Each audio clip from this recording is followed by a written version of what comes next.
Yes, well, hello, good evening, and welcome to another edition of Sky Blue Fans TV. We are back. We're here to stay, talking about Coventry City non-stop until mid-March, with no more international weekends to waste all of our time. Firstly, congratulations to all of the home nations and the Republic of Ireland for either qualifying for the World Cup or qualifying for the qualifiers of the World Cup. Work that one out. England made it 8 wins from 8 clean sheets and 22 goals. We won't talk much more about them, hopefully. We're going to have a quick roundup of how our Coventry players got on during the international break. And then, like I say, it's all CCFC from then. We've got the West Brom fixture specifically that we'll be talking about. We might be joined by a West Brom fan later, but we don't think so. Unfortunately, he's not available. But first, let's get tonight's panel on. Miles, Vicky and Ken all send their apologies. They're unavailable for one reason or another. So I've got Claudio in. Good evening, Claudio. You excited to be back talking about Coventry? Yeah, I'm very excited. Looking forward to Saturday. It's going to be another Midland derby. It's like the old top division from years ago when we all used to be in there. And yeah, it should be good. Should be good. Hopefully. Well, we've got a decent recent record against them, especially at home. So let's hope we can keep that up. We've also got, also got special guest Alex Craig tonight. Hello, Alex. I'm looking forward to this weekend. I want to just say something quickly. Jack, I can't hear a word you're saying. Claudio, I can hear you completely fine. I don't know what's going on, but I'm just going to wing it. I'm going to assume you've asked me about this weekend's game, West Brom. Big game coming up, obviously. You could have asked me absolutely anything. A Midlands derby, £45 a ticket. It's got a little bit of a hassle on the internet, let's just say, from the West Brom fans. But I think it's a game we should be looking at to comfortably win. West Brom aren't the powerhouse in the Championship like they have been previously. And realistically, the form that we've been in, despite that loss to Wrexham, which we probably won't want to speak about, we should be beating everyone outside the top 6 at this point. So, hey-ho, it should be a good weekend. Fair enough. Right, I'm not sure. Can everyone else hear me? Can you hear me, Claudio? I can hear you, yeah. Can you hear him now, Alex? I can't hear a word that Jack is saying. I don't know. I might need a translator at some point, but I can't hear it, honestly. We'll carry on. Right, well, there's comments saying they can hear me, so that's a positive. And also... He could be saying anything. He's saying people can hear him apart from you, Alex. That's funny, that is. Weird. That's weird. I can hear you perfectly fine, Claudio. That's weird. Claudio, not a clue what's going on. Have I muted Jack? I don't know. Sorry, I feel like I've ruined the start of this episode. I didn't mean to do that. I apologise. Claudio, get him to drop out and come back in, if that might work. What, Alex to drop out? Yeah. I might have to go and come back. Yeah, do that. Go and come back. Do that. Okay. I'll see you all in a minute. Well, that's a good start. But finally, we have our international correspondent, Jonah Fatcat. How you doing, Jonah? What's going on? Happy to be back on the pod. Happy for the international break to be over. Starting to pop off on Twitter. People are definitely getting a little frustrated with no football, so very good to be back.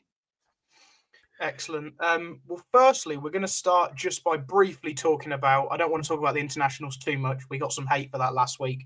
And like you say, we all just want to talk about Cov.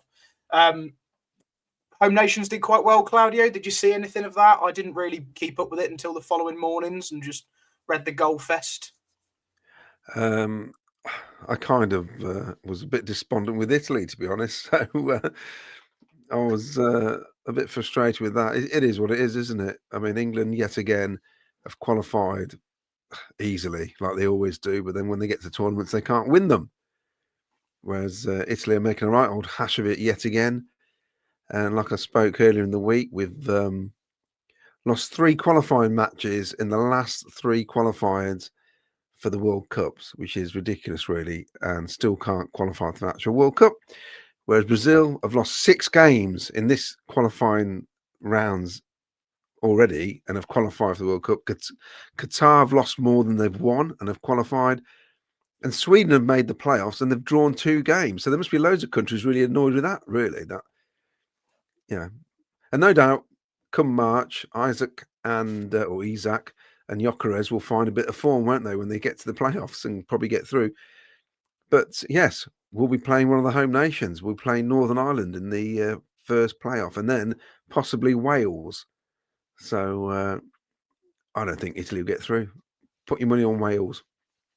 I think I read somewhere, I think because of how the pots and the seedings are going to work, you genuinely could end up with a group of England, Scotland, Wales, and either Northern or Southern Ireland. I think that is possible. Highly improbable, but I think it is possible.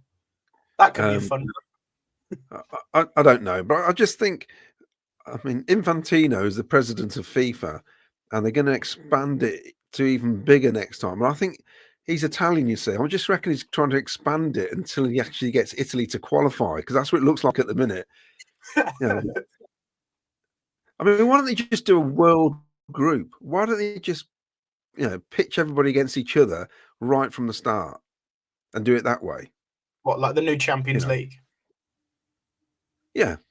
Just do it that way, because it's farcical that the South Americans have a 10-country league, of which six definitely qualify, and a seventh can qualify. So virtually, 70% of their countries qualify, which is nuts, really. So that's my view on it. Obviously, if Italy had qualified, I wouldn't give a monkeys. Well, fair enough. Right. Let's see if Alex can hear me. Alex Craig that can hear Jack. You can. I can, yeah. And it's weird because, like, for the viewers, I could hear Jack perfectly fine until I just pop up on the screen, and I thought, what's going on here? I couldn't hear a word you were saying, but I can hear you fine now, which is good. Technology, Technology. Glad it's fixed. Well, we'll briefly just mention the three Coventry players that have played in this international break. Firstly, Brandon Thomas-Asante. He started, played 75 minutes against Japan in a 2-0 loss. He had a rating of 6, according to a Ghanaian newspaper. And in the second game, he was subbed on against South Korea in a 1-0 loss and a rating of 6.5. He didn't fly to Africa to then fly to Japan. I think he flew directly there, was met at the airport by some Coventry fans, short flight to South Korea, and then flew directly home. We talked about Haji Wright having some jet lag maybe for the whole last of the 6 weeks. So let's hope that Brandon doesn't have that problem. And hopefully we can get some Jonah insight here. Haji was an unused substitute against Paraguay. And then he started, played 60 minutes, was subbed off at 4-1 up after not really performing too well. Balogun seems to be the preferred striker. What do you make of that, Jonah? And will that affect his confidence? Will that mean he's less tired for coming back to play for Cov? Well, let me just say first, by the way, if you hear my cat in the background, I do apologize. But it's a bit scary for me right now as a Haji Wright fan. You know how it's been all year with the fan base turning on him very quickly. This is probably the first time where I've actually been nervous about him going forward, just because we know he values the U.S. men's national team. I will say he was never going to be the starting striker for the U.S. men's national team in the World Cup. It was more just him trying to get that backup striker super sub spot. It's basically between him, Sargent, Pat Adjumang. So I wouldn't be surprised to see Poch over here sometime in the next couple weeks. But yeah, it's been 7 games without a goal for Haji Wright. I'm worried about his confidence. I'd be okay with him dropping to the bench for a game. I think that he should have been on the bench for that Blackburn game, the first game back from the international break, because it's the same exact situation here.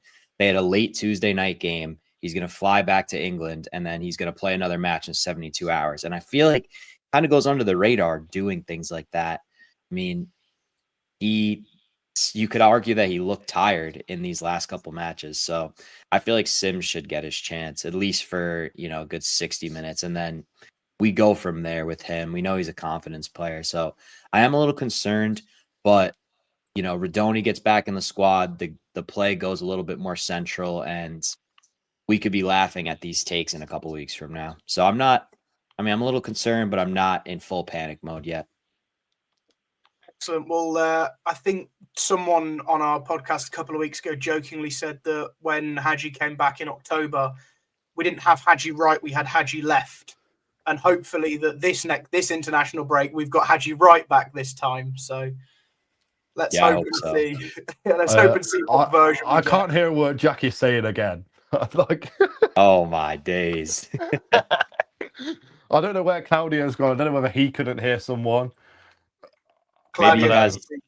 Maybe I have a curse. I don't know. Yeah, that's why they brought me on. I'm the translator. Actually, let me just jump in real quick about Haji again before I lose the thought and we move on to West Brom. It can go two ways for him here. He can keep the poor run of form because, you know, he's all up in his head. And we know when he's not scoring goals, sometimes he tries to get on the ball and do a little too much. Or the fact that now maybe he's a fringe World Cup player, it's going to light a fire under his butt. I don't know if you can curse here. And he's going to go the exact opposite way. So I hope that's what happens, but we shall see. Excellent. Well, there we go. Well, hopefully we get the other half of our panel back very soon. Finally, Dasilva played 2 games, played 90 minutes in both games. Liechtenstein got a rating of 6. Wales walked over that game. I don't think he had... Oh, no, that was the 1-0, wasn't it? That was the 1-0. He didn't have a direct involvement in the goals, but played 90 minutes. Never a bad thing. Then North Macedonia, he got an assist and then started the build-up for another goal as well. So nice to see Jay getting some more minutes under his belt. However, we remember the last time we had an international break, we then went to Wrexham and he was benched probably for the same reason of exhaustion. I know he's not to fly anywhere, but he's played double the amount of minutes as our other players. So we'll see where that leaves Frank on Saturday morning. Hopefully we'll get Jay fit and available, but we do have options for left back. So let's see what happens there. Right, Alex, third time's the charm. Let's hope. Let's hope so. I can hear you again. For the third time, I can hear you. Let's hope it doesn't go anywhere. Let's hope so. Did you watch any of the internationals, mate? Did you see any Jay Dasilva? I've only ever seen him play for Wales once, and it was that England game. To be honest, I'm only really interested in the England internationals. I mean, I've watched Haji Wright a couple of times in the past when we had Palmer and Latabodiere both actually playing for us. That is, in Latabodiere. I'd be a little bit more interested in Jamaica, who, by the way, haven't got a chance in qualifying for the World Cup now as well, let's say, which is a little bit of a shame. But for a nation like that, where football is the main sport, you'd probably expect them to as well. I mean, they've got a lot of quality throughout their team. It's a bit unlucky. I know Jonah has a theory that Latabodiere is just an AI plant. But I promise you, he does exist. Latabodiere does exist. I have seen him in the flesh once or twice anyway. I don't believe it. I don't. See, now I'm starting to think that you might be AI too, because you're following suit with this whole Joel Latabodiere as a real person. I won't believe it till I see it. He'll be on the bench for this game against West Brom. He won't actually be on the bench. He's AI. He probably won't play until you rock up to the CBS and somehow 3 of our defenders are injured. Latabodiere is playing against Leicester and gets the winner. That's how it'll be. Oh my goodness. If that happens, that would be absolute scenes. It would also disprove my theory. Yeah. Jonah, go and look up our match at Carrow Road in January 2025 and watch what happens there, because I think you might think that Latabodiere is a real person, but in that moment we all hoped he wasn't, I'll be honest. Yeah. I've been alerted to it. I haven't actually seen it yet. Maybe I'll react to it for a YouTube video, because that would disprove the theory. Yeah, you don't. I think I even told you about this previously, just how bad that was, like how quickly we fell apart in that game. Mm-hmm. But I don't think Latabodiere was fully to blame, but he was a big culprit, let's just say. No, that was the second goal, wasn't it? Had we have stopped the first, that would never happen for the second. So, but yeah. Right, that's it. We're moving on from internationals. My 15-minute time frame is up. We're talking about Coventry City. The first thing that I want to talk about is, what is the team selection going to be? So I think there are 7 names. I think Claudio's around. I don't know if he's coming back in. There are 7 names who I think are pretty much a guarantee to start.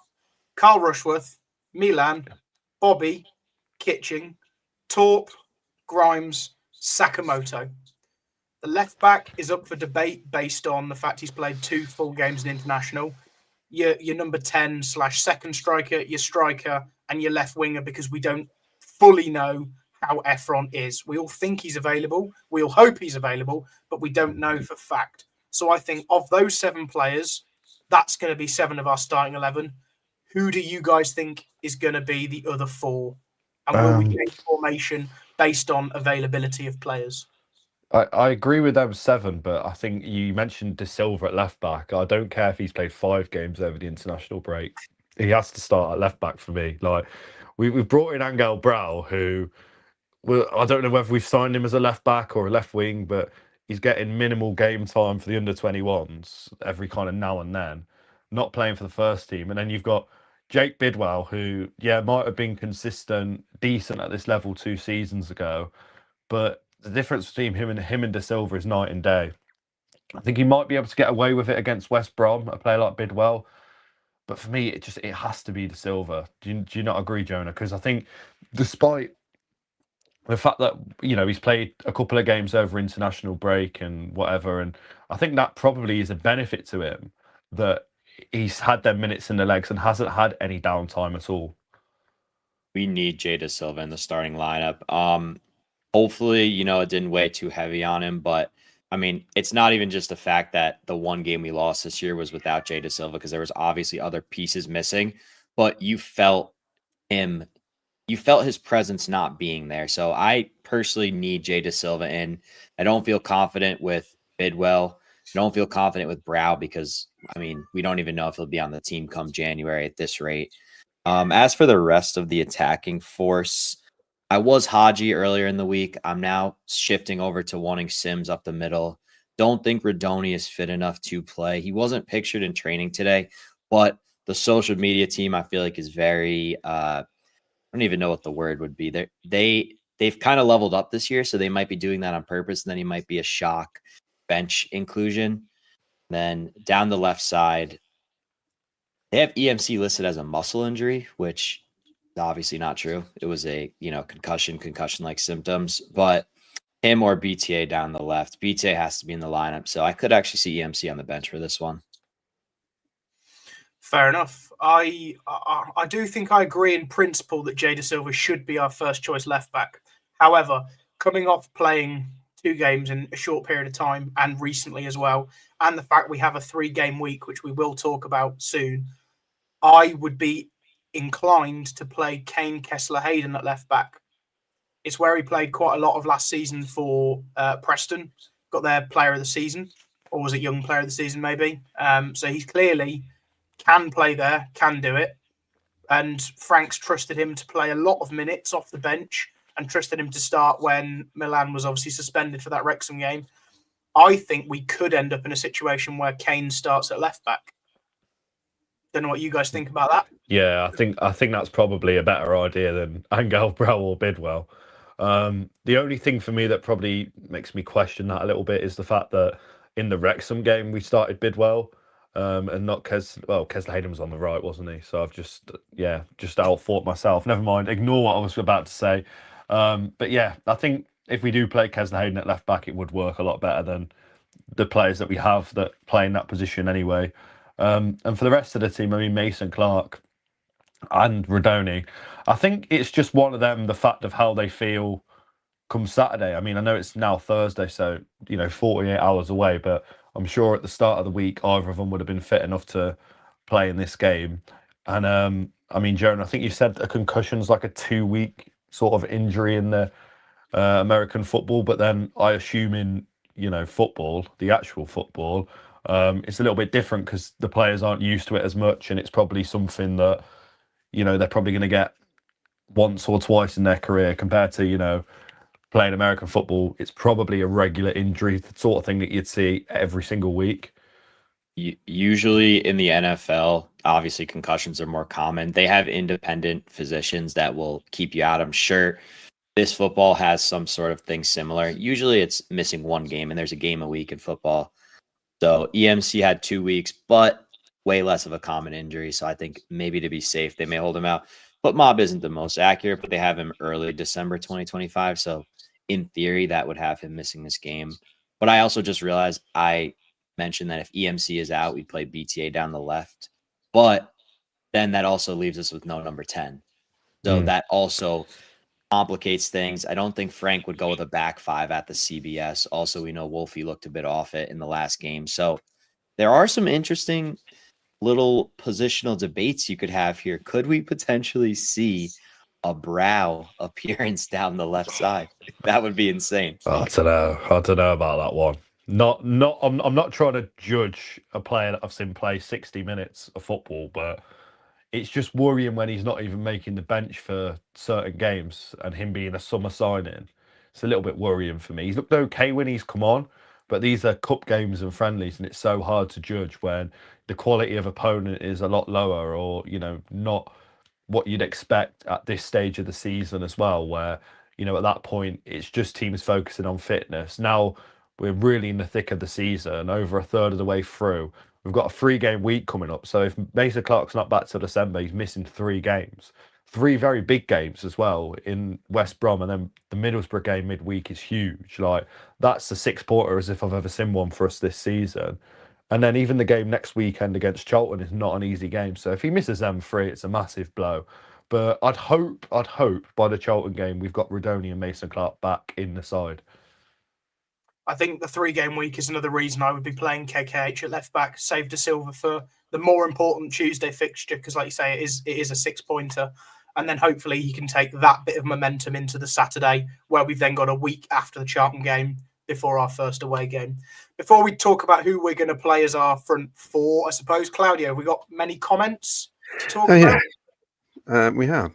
Back as well. You mentioned Jay Dasilva. He's only in Cardiff. It's not like there was miles away. And if we'd have played a midweek game on Tuesday, he'd be playing Saturday. So I don't know what the issue is.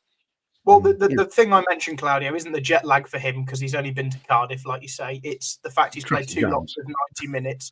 Traffic jams, yeah.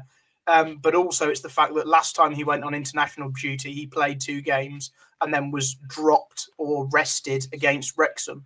So I was just thinking, going on the same logic, if he was not to be able to play on Saturday, who do we pick instead? That was all. Yeah, but going on what I saw at Wrexham, he ain't dropping in for Bidwell, is he? Yeah. I can't be absolutely daft to do that against the Baggies. I think, anyway. Absolutely. And I'd imagine Rodoni's on the bench for Saturday as well. Gausa Legrand, he says, bonsoir too. Anyone else looking forward to the Baggies game Saturday? Yes, Andrew, with lots of digits after it, says Rodoni on the wing, Sakamoto down the middle. What do you think? And Kuli Bioti says, evening, Sky Blue Army. Onyx Freight, of course, he won the mug the other week. Evening all. Jay smashed it. Worldwide Travel Podcast. I have a question for Jack. How difficult was getting a train or a metro in Japan with a language barrier? And was the language barrier difficult in general in hotels, restaurants, and tourist sites? It's not hard, is it, Jack? Trains are dead easy. The language barrier is not a problem unless you go somewhere remote. And even then, if you did a bit of Duolingo for 2 months, you'd be fine. Steve Curry, good evening, everyone. Hope you're all well. Looking forward to the show. Mark Patman, evening, guys. Looking forward to Saturday game. Come on, Cov, let's go. 8 points clear before the Stoke and Middlesbrough start. That's true. Actually, that'd be great, wouldn't it? I hope Sky Blue Fans TV have the rule. If you don't turn up for... Oh, Mark Rainbow's his message has gone off there. Bench Haji says NK DY5NO. I wish I had easier names than these. Bench Haji, Sims up front with BTA behind. Rudy on in the second half to replace BTA. Great to see Alex, whose channel is sorely undersubscribed. He never seems to miss a match, even if he was on Mars. Yeah, I mean, I don't remember the last time I missed a match. I mean, at the time, I probably would have been better off missing matches. That's how poor we were. But at this point, I mean, every single week, it's just getting better and better and better. So, yeah. Ralph Wiggins says, good evening, folks. Has Claudia got his shorts on? Hope it's warmer for Saturday. I had shorts on at work. It's blinking freezing in the factory today. Glenn Watkin, keep up the content, Alex. Gus Legrand, have the Baggies sold their ticket allocation out? And Cooley says, we got Fat Cat too. Good panel. Yeah, well, he's all excited. this week. Alex 3600 says, "What's the rumours about the Ireland striker Parrott?" Trevor Merriman, come on Wales. Jay Dasilva playing very well. I'll have to skip through some of these, I think. Neil Park says, "Good panel tonight." Glad to hear it. Paul Collins, down at Gatwick on business, sitting in the hotel bar, eating dinner. Hopefully my train will get me back home on Saturday for kick-off in time. Alex is a star, must keep walking the canal route to the ground. I do worry, actually, Alex, that sometimes you're walking, you might just, slip in. That'd be embarrassing, wouldn't it? It's not that I'm worried about. It's the Saturday morning I wake up and it's absolutely tipping it down. And I've now committed to walking down a canal with no shelter. So I'm going to get drenched. And I can't then say yes to a lift to the game because I've now committed to walking the same way because we keep winning that way. It was a little bit worrying when we played midweek the other day as well. And just before it was getting dark, I was sat here. I thought, I've got to go now. If I don't go now, I can't walk down the canal in pitch black. So I had to just go. But yeah, I mean, if we draw, then we haven't won. So I don't have to keep walking the long way to the ground. But the funny thing is, I used to walk that way as a kid, and I don't really remember us winning very much. So I don't know when it became very lucky to walk that way. But there we go. David Jackson says, "Chaps, when you get a chance, can you give my son Hudson a shout out? Big fans of the show." Yes, shout out for Hudson. Onyx Ray, Japan was too good for Ghana. Got no service, but he was unlucky against South Korea. City will smash the Albion, says Assassin Light, and England to win the first test. Of course, that's your thing, isn't it, Jack? Yeah, I won't be getting up at 2:30 to watch that, but I might get up at sort of 6 o'clock and watch the third session. Yeah, I mean, I'm into my cricket, so fingers crossed for the Ashes. That's enough talk about cricket. Mark Rainbow, apologies for the last message. The dogs jumped on the phone. I hope Sky Blue Fans TV have a rule that if you don't turn up in the week, you don't start the weekend. I remember those. Ian Barron, hi. I'm new and a Darlington FC fan. Remember us back in the day. Memories. Darlington till I die. Yeah. I remember Gaza signing for Darlington. That was all a bit weird. Ian Small, Sim start. Did I really say that? EMC and JDS in. Rudy on the bench. I think the only person in fear of losing his place at the minute is Haji Wright, personally. Big Pete, 1963. Good evening, guys. I think Saturday's game is critical to a good start for the next chapter before the next international break. Michael Cronin. Hi, guys. Why are you always making excuses? Players are tired or jet lagged or exhausted. They're professional athletes. City to win 3-1 is that, I think. Mark Patman, I love that Alex and Claudio have matching sky blue walls, just like mine. Brilliant, lads. Sky blue army. You can barely see mine now. It's covered in shirts. And Cooley Brady says Sims is starting this one for sure over Wright. Silver is staying on, or bidders might start. That's the only change I see. High scoring game. Slow start, though, 3-0 to us. Vicky, who's not here tonight. Hi. Ian Barron, welcome. Sadly, I'm too young to have seen us play in Darlington. She's always putting in that she's too young, honestly. Bet you remember it, though, Claudio. If Vicky's too young, you're like an embryo, Jack. Give up. We are home, CBS, at the place we love best. Singers Corner, see the city. We are home, CBS. Got to keep the tune. Just change the lyrics to incorporate our new home. Question for Jack, discuss. Of course, somebody's coming to the CBS in the new year, I believe. Who's that, Claudio? I don't know. But talk about a pain in the backside last night. In sheer desperation for tickets for Leicester. And I just went, just go online, they're on sale. He went, I can't, I've got no history. I went, oh, all right, no, I'll get them for you. Yes. Shout out Claudio. Got me my tickets in Singers for January against Leicester. And then I was able to buy my own for Millwall. So I'm so excited. I cannot wait. Thank you for that. That was very clutch of you. And unbelievably, the row behind Alex, it's all worked out. Of course, Jack and Miles are in Singers as well. So it's It's you should have a party. Yeah, I could not wait. I just need to figure out where to go beforehand. I'm trying to gather that information now. Want to just meet as many people as possible. I think what you should do is wherever you go before the game, don't go there after the game.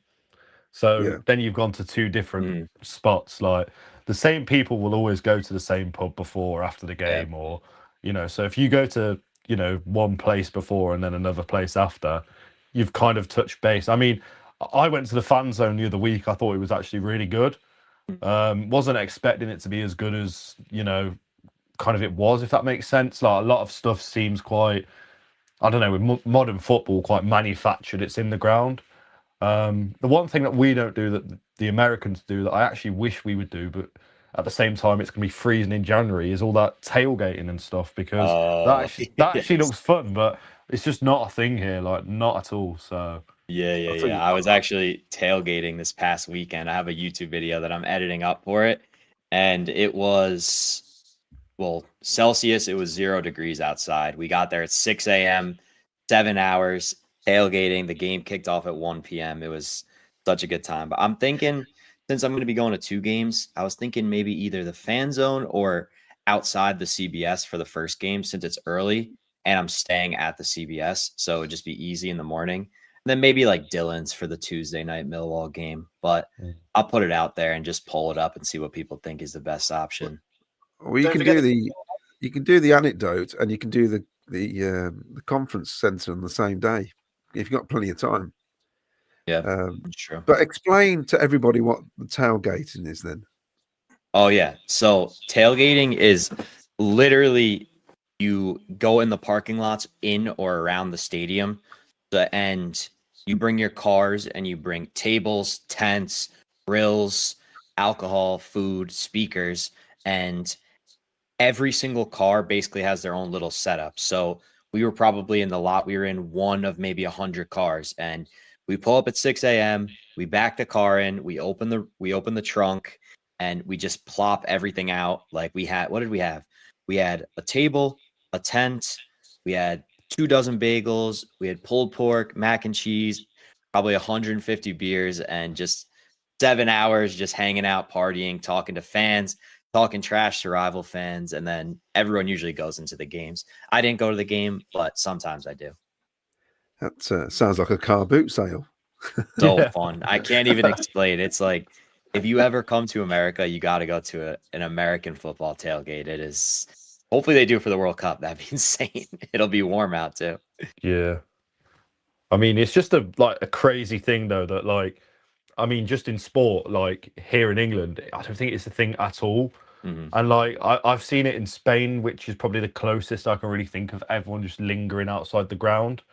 I've been to a few games in Spain where people will just congregate outside the ground, but it's not with cars and stuff. It is just, again, bars, and they're just congregating out in the sun.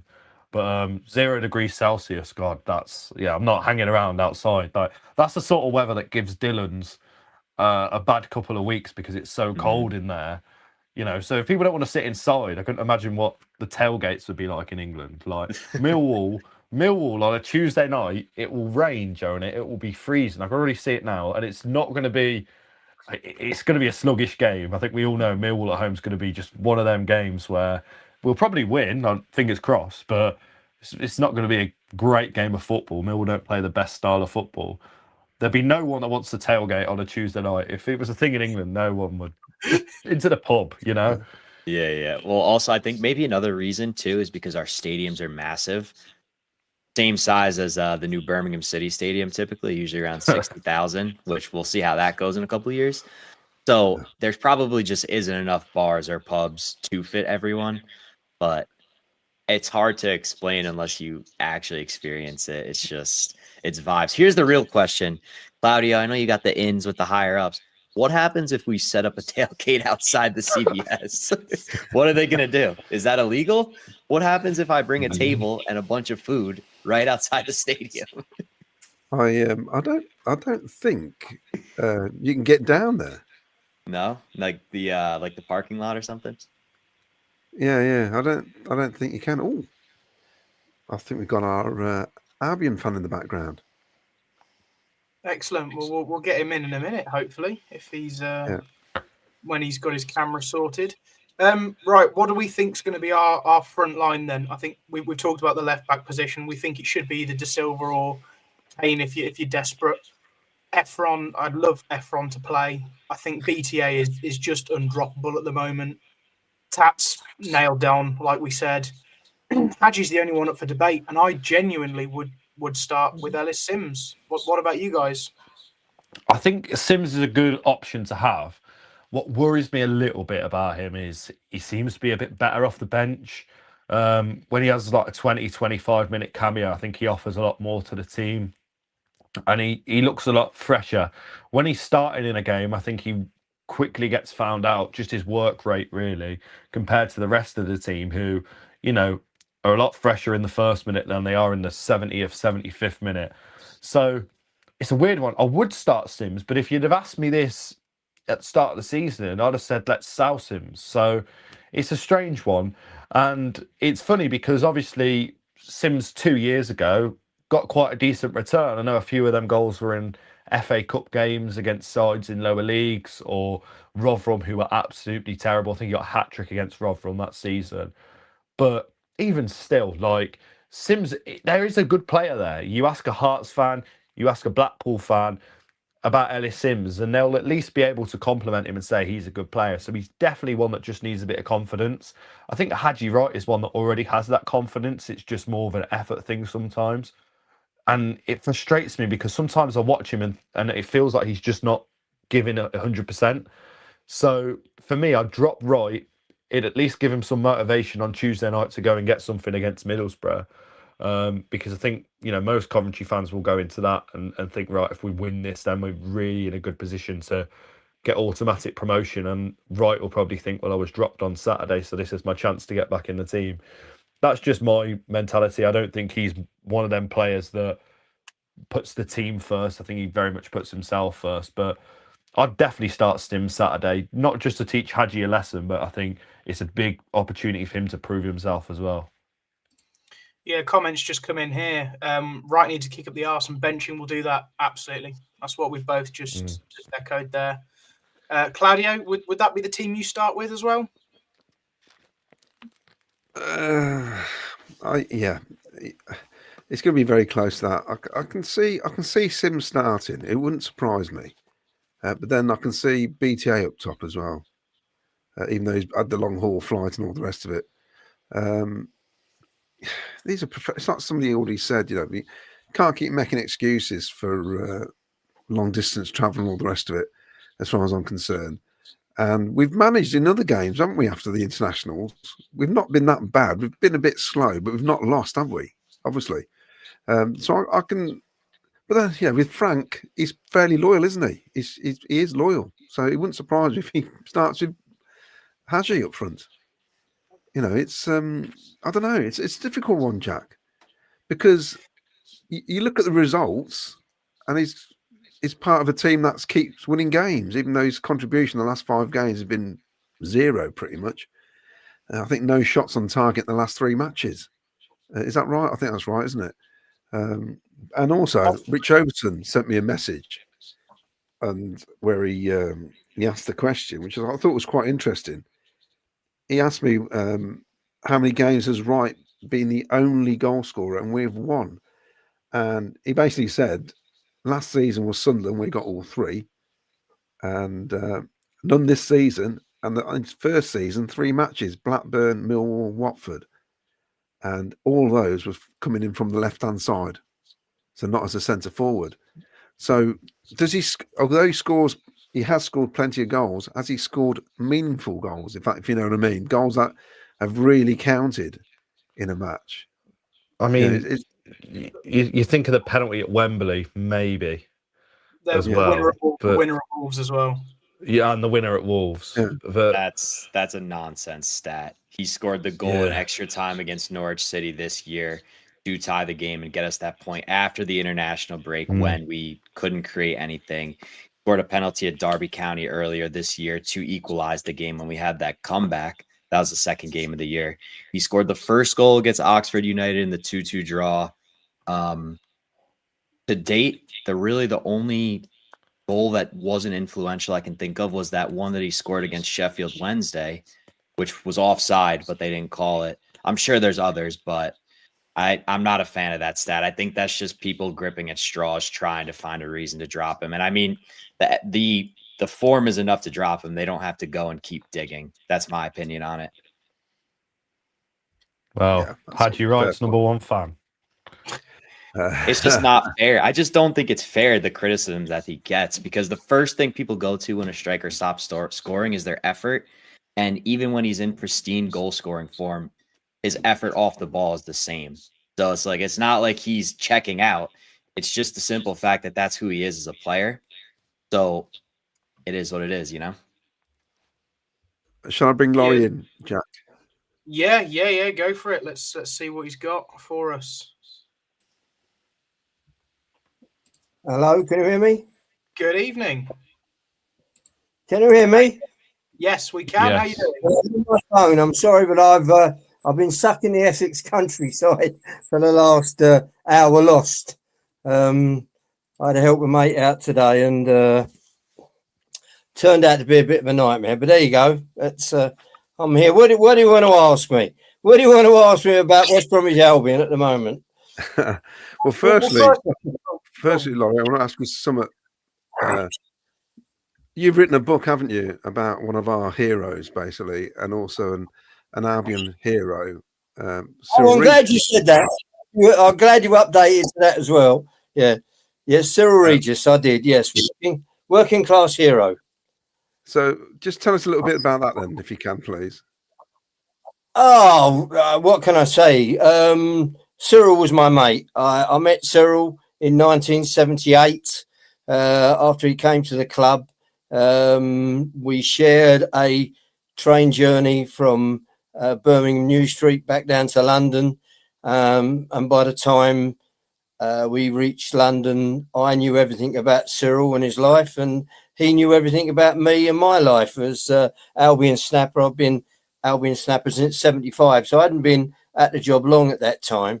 But Cyril, because we both came from the south, we're both in the same neck of the woods, and we instantly had that kind of mutual appreciation of where we were and where we both came from. I followed him all the way through his career at West Brom, and indeed when he went to Coventry, which of course saddened me and a lot of Albion fans. And you know, it's I'm not blaming him for going, because I think at the time Cyril left, he was, let's say, not as appreciated as he should have been. The Albion board at the time were, let's say, a bit mixed about Cyril and his contribution to the side and the new management that came in. And he went to Coventry. I know that he was upset at the time he went to Coventry because he felt that someone rather bigger could come in for him. But they didn't. Coventry were the only side that were interested. And it proved to be one of the best moves of his life, really, because, you know, what can you say when you're at Wembley on a sunny afternoon in 1987 and you've got an FA Cup winners medal in your hand? You know, you can't really top that, can you? And I've written a few books. Sorry, go on. It's interesting, Laurie, because when he did arrive at the club, it took a while for us to warm to him because he was out of condition. And when he did come into the team, we just weren't playing to his strengths until I think John Sillett had a word with him and says, "What do you want us to do?" And he said, "Just get the ball into my feet." Because I think we were hitting him high all the time. And the guy could play football. He could play football. And I think we just read him all wrong. And once he started doing that, the best out of him. Cyril's lethal in the air, no doubt about that at all. But the thing was, he was also lethal on the ground. His speed over 100 yards was probably the quickest in the first division at that time. I can't think of anybody who was quicker than him other than Willie Johnson, and that was proved at the Hawthorns in one training session. And Cyril blitzed, and Cyril and Willie blitzed down the whole of the pitch, and and Willie just pipped him. And Willie was quick, over 50 yards, 100 yards. So, you know, he was great, and he had good ball control. He had speed, he had power, he had grace. He could read the game as well. You know, Cyril, he was no thickie when it came to reading the game. He knew exactly what he wanted, and like you just pointed out, you know, where I want the ball. You give me, and I remember Ronnie Allen, going back to Ronnie Allen. He used to say, "Look, just give me the ball to my feet, not 10 yards away, not 20 yards away. Give it to my feet." With Cyril, it was just put the ball in front of me so that I can run onto it, and I'll do the rest. And he did it so many times it wasn't true. And he was probably, for me, not just because he was my mate, but for me, he was probably the most impactful footballer I've ever seen at West Bromwich Albion. And after writing a book on Bobby Hope when he passed away, my publisher said to me, "Look, you've written 8 books now on various aspects of Albion's long history." I wrote 1976 and all that with Johnny Giles. I wrote about the 1931 side. I wrote about the 54 side, team of the century. I wrote about the 1948-49 side that were promoted. And I wrote a book about Derek Kevin, my big hero. And then it was Bobby Hope. And then my publisher said to me, "You've got to write about Cyril. You knew him. You knew it was about. Can you do it?" And at the time, I just started to write a book about W.G. Richardson from the 1930s. And I just rang up the members of the family, members of Cyril's family, in London, and said, "Look, I've been asked to write a book. Are you happy with it?" And they were, to a person. And I sat down and I wrote the book, which is still available. And I don't know if you can see that, but it's Working Class Hero, and it's a hardback book. It covers every aspect of Cyril's career, from the time he played at Molesey, to Hayes, to Albion, to Coventry, to Villa, to Wolves, to Chester, and Wickham, or Wickham and Chester. So his whole career is there. It has just been reviewed by the the Black Lives and racial. I can't exactly remember the exact name, but it's just been reviewed by Kurd, I think they call it, and they've given it a wow factor. So to say I was over the moon with that is an understatement. But I'm proud of it. The fans are proud of it, so that's all that matters. The interesting thing is that he played only 4 fewer matches at Coventry than he did at the Albion, which is the thing that always surprised me, because you think of him as being this huge Albion cult hero, but he played just as many games at the City, which that's what surprised me actually about his career. Yeah, unfortunately, Cyril was the kind. Listen, was a human being, and an impactful human being, a strong human being, and he ended up with having a hell of a lot of injuries. The kind of injuries that someone that's muscular can get. And if you look at his career, you'll see that he had periods where he didn't play for a couple of months, because he was injured. Then he had that nasty injury in the eye, and Billy Bonds and him had a difference of opinion on the pitch, and that kept him out for some time as well. I think the injuries, I can only say, were a problem that Cyril had, and I think listen, appearances. He still made 300 appearances for Albion, which in the amount of time he was there, and taking into account his injury track record that he had, he's still a member of the 300 club, and there are not too many of those. And I think he done marvellously for Coventry. I mean, and I agree with you. I think when he first went there, to me, and I know that he felt it. He felt like a little bit of a duck out of water. You know, I'm not saying he didn't want to be at Coventry, because that would be a little bit disingenuous. But he felt that he should have done better. You know, I don't. That's not an insult to anybody. I don't think he was very surprised. The first game we witnessed, Laurie, was us losing to Walsall, who would have been Division 3 then, in a League Cup game, and he was sat in the stand and saw us lose 3-0. So believe me, I didn't want to be in Coventry that night either. So I'm not surprised he was a bit cheesed off. Moving on to obviously the fixture Saturday. Can I just stop you very, very quick? I have to go because I've been on my phone all night long trying to get myself out of the hole in Essex where I was. I've just noticed my battery's going down, so I'm just going to go and get a lead and plug it in. Is that all right? Yeah, it's fine. Yes. Give me literally 1 minute.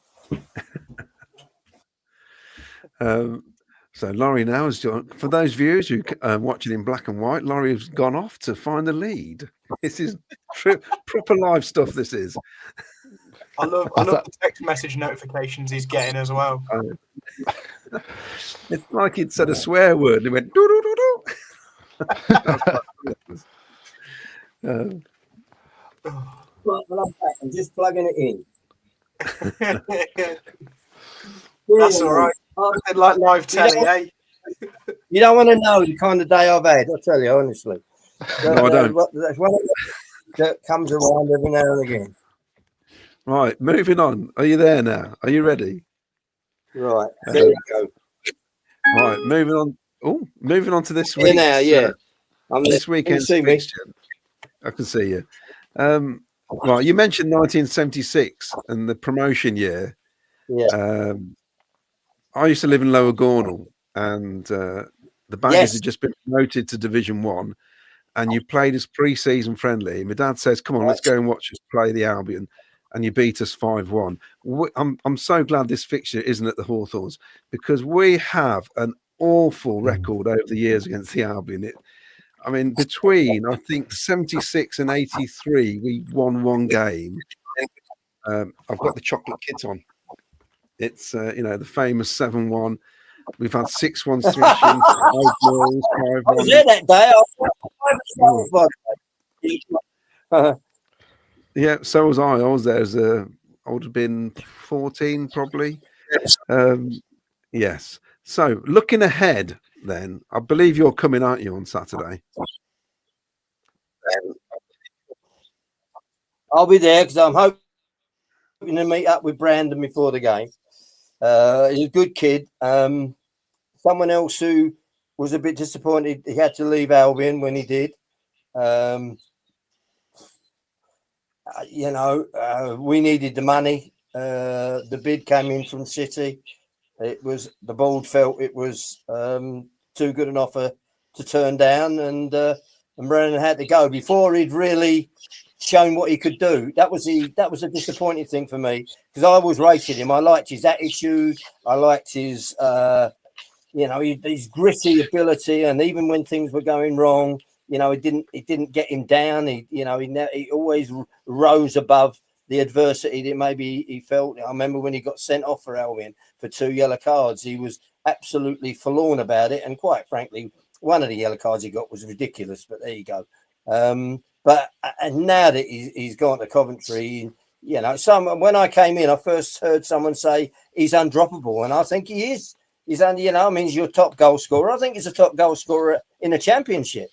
And he's for that, come on, he's on fire. Absolutely is. You would never want to drop someone who's on fire. And you know what? He's got a point to prove. And on Saturday against Albion at home, our defence ain't the greatest. It's steady, but there's always a mistake there waiting to happen. With the exception, I think we've got a great keeper in Josh Griffiths. I've known Josh since he was a kid, and I think he's come on leaps and bounds. So I think he's going to have a busy afternoon, midday to afternoon. And I think Brandon and he will be saying hello to each other more than 2 or 3 times during the game.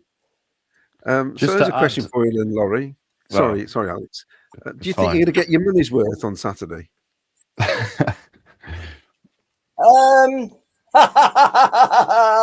Well, I'm going to be pitch side taking pictures, so I'll be enjoying it. Listen, we're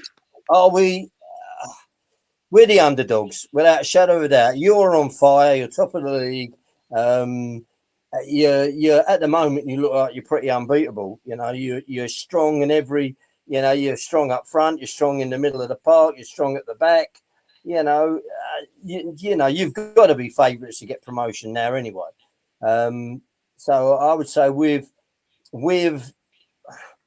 have got to dig in, and we're going to make sure we don't make those silly mistakes that we've been making. And it'll be a game that will be worth watching. And will we get our money's worth? That remains to be seen. As a Coventry City fan, if you win the game, then you got your money's worth. From an Albion fan, if we win the game, then we've probably got more than our money's worth. We've got probably more than we really thought we might.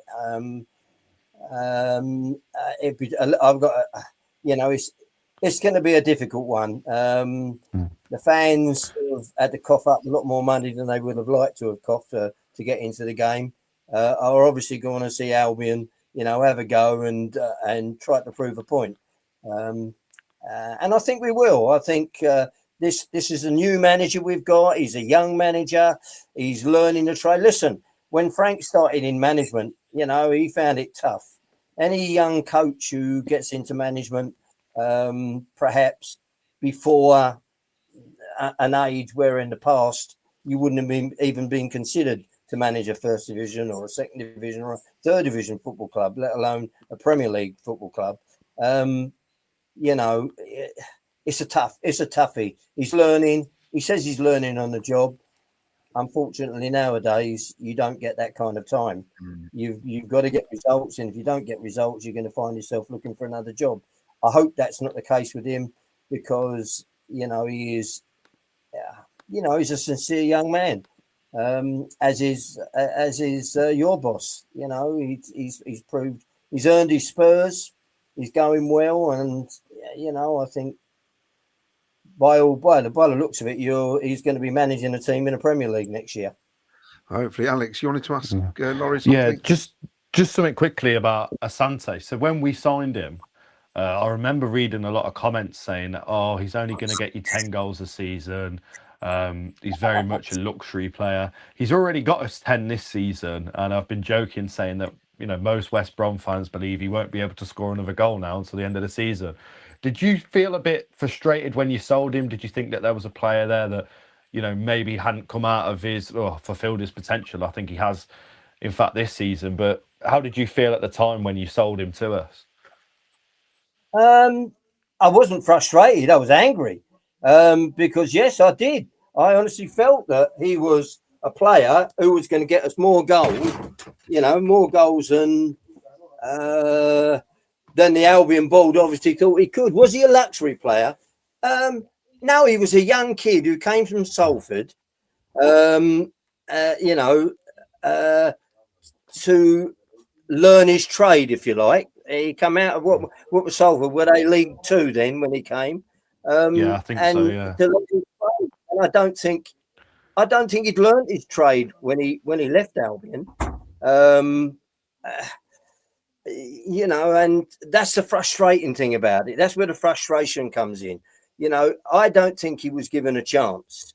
And I looked at him, and I used to I looked at his physique, and do you know what? And I've spoken to him about this. We talked about Cyril and himself, and the kind of a similarity in many ways about the pair. And who would have thought that Cyril could have come into the side as he did in '77 and completely blow everybody away? Now, Brandon didn't do that, but what I saw from Brandon was that he had every possibility that he could do that. And to let him go for a song. I mean, what did you pay for him? 3 million? I mean, now that's looking like, like a bloody round the corner chip shop money, to be honest. And he's proving that, perhaps he's a better player than the Albion board or whoever decided to sell him actually thought he was. I was very angry when he left because I didn't think they had been giving him the time, and I thought that it was it was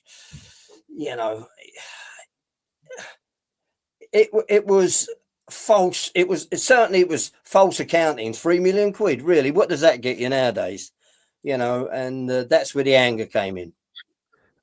3 million gets you Brandon Thomas Asante. That's what it gets you. Laurie? Yeah. And I'll tell you what a buy. What a buy. I mean, come on, that's got to be the bargain of the century. At the moment, and there's no City fan who will say no to that, because how many goals has he got now? 11? 10. 10. A couple of things I want to ask you before I let you go. A couple of things I want to ask you before I let you go is one question is, you've obviously not got a black country accent, but two, the sensible one in your family is your son, because I believe is a Coventry City fan. Oh, he does. He lives in LA and he's Coventry through and through. And that's a long story, Stuart. Stuart was only a baby when Cyril and I were great mates. And he was just getting into liking his football as a youngster. And Cyril left Albion and went to Coventry. And he said, he's my favourite footballer, Dad. So if he's going to Coventry, then Coventry are going to be my team. And it cost me a fortune, since then, because every year I have to buy 2 or 3 shirts to send over him for Christmas, which he proudly wears around Los Angeles. And he gets up silly o'clock in the morning to watch every Cov game on the telly over there, because they get every game he gets. He's seen, I think, every game this season, and he's Coventry mad. He's coming over in January, so I don't know what's going to happen. Maybe I'll have to get him to a Coventry game. We'll see. But I'm from Essex, and I'm an Essex baggy, and have been since 1954 when I saw Albion win the cup at Wembley against Preston, and I've been the Albion photographer since 1975. I actually made my debut pitch side at the same day that Brian Robson made his home debut for Albion against Cardiff City. So was that cup final 1-0 penalty? Was it a 1-0 win penalty? The cup final, was it a 1-0 win penalty? 54. Come on, do your stats. 3-2. That was the Ronnie Allen penalty. That was 2-2. Ronnie Allen scored that penalty, the famous one where Jimmy Sanders turned away and hung on to the post. But we won 3-2. Yeah. So it was, and ever since then I've been hooked, saying I'm still a baggy now. It's come close to being severed on more than one occasion, when things start to go wrong. But you quickly realise that, you can never change your football team. You're hooked for life with it. And Claudia, have you got? Is that a Coventry accent you've got? Well, it's Warwickshire. I'm just posher than these. Cheeky. I mean, listen, I'll be there on Saturday. I'll be pitch side Saturday, and I shall be enjoying the moment. And I know that my son will be watching it on telly as well. So, well, it could have been worse. Cyril could have gone straight to Wolves. That would have been a disaster for you, wouldn't it, if it had started following Wolves? So, what's your prediction for Saturday? What's your score? Yeah, I don't know. I think Wolves must have been in the first division then as well. They could have gone to Villa then straight away. That would have been even worse. 4 miles down the Whitton Road. No, listen, he made the right choice, didn't he? He went to Coventry and he won a cup final medal. And you know what? There's not one player in the world, if you ask the question, what is one of the things that you want as a memento of your career, and that'll be a cup winners medal. And Cyril, That's bless right. him, got one. Yeah. So, what's your score prediction for Saturday? Oh man, I hate doing predictions because I'll always say in my heart of heart it's going to be 1-0 for Albion. I said that for Ipswich 1-0 for Albion, and it wasn't. And I said that for Watford 1-0 for Albion, and it wasn't. Do you know what? I would be happy with a draw. Trouble is, we've got to score. And I'll go for 1-1. I think there'll be a backs on the wall thing, but I can't see Albion winning. That's the thing, because we're not scoring enough goals. But of course, every Albion fan wants to win, and let's hope we can. But it's going to be a tough game. It's going to be a good game. I think this is going to be as good a game as we've had in this season, because Coventry play good attacking football, and Albion will have to dig in defensively, and we'll probably try to get the goals on the break. Because I think that's the way the game's going to go. But listen, you can never predict a Midlands derby because there's more to it than just a game of football. Yeah, we'll leave it there, Laurie. Thank you for coming on. Yeah, for having me. I'm sorry that it's all been a rush, but I've had a hectic day. And I just want to tell the Coventry fans that are out there that the Cyril book is well worth reading, because there's a couple of chapters in there that cover his career with Coventry quite extensively, including the cup final. And Mr. Aguzovic has got a copy, and he thoroughly enjoyed it. So if you want a copy, then either contact yourself to contact me, and I'll post a copy out. Brilliant. It was £40 at the time, but today, to all Coventry fans, if you want a copy, 20 quid gets you a very good read. Oh, thanks for coming on, Laurie. And we'll let you go now. Thanks for coming on. Thank you. No, thank you for having me. I really appreciate it, and I hope I've been worthwhile. Cheers. Thank you. Cheers. Thanks a lot. Thank you. Bye. Well, I normally take I normally take the mick out of Claudio for not being able to shut up, but I think you got a rival. I wanted to say something about. I thought it was kind of funny. I saw Jackie made that face. He's got a son who lives in America who's also a Cub fan and is going to England in January. I'm like, what in the world? What are the odds of that? But If he didn't say he lives in LA, I was gonna start questioning whether Jonah was like, I don't know, is he Jonah? Who knows? surprise, guys. That's my dad. Well, when he first started talking, I thought we'd got a West Ham fan, not a West Brom fan. But, I saw a couple of comments that made me chuckle. There's Fran Hunter. Anyone got Laurie's number? I'll text him. His alerts are cracking me up. There's another one I can't seem to find now. Someone said he should change his surname to Rambling. Excellent. Well, on the topic of predictions for West Brom, he's obviously gone for a draw. He was very pessimistic about West Brom's chances this weekend, which actually fills me with a bit of hope. He can't see him scoring very many goals, if any, which is great news, because we can score. We just can't always necessarily hold it to a 0-0. I know we've got 7 clean sheets, but we probably should have had more than 7 this season. What do you guys think the score's going to be? Start with Jonah. Well, I know that me and Alex have the same because we have a podcast together, Below the Prem. We could plug it later in here. But now you've spoiled my prediction now. I might have changed since yesterday. Actually, to be fair, I did change my prediction after we predicted the Stoke City. But I'm going to go 2-0 in this game. West Brom are relatively solid defensively. I know that he was more pessimistic on it.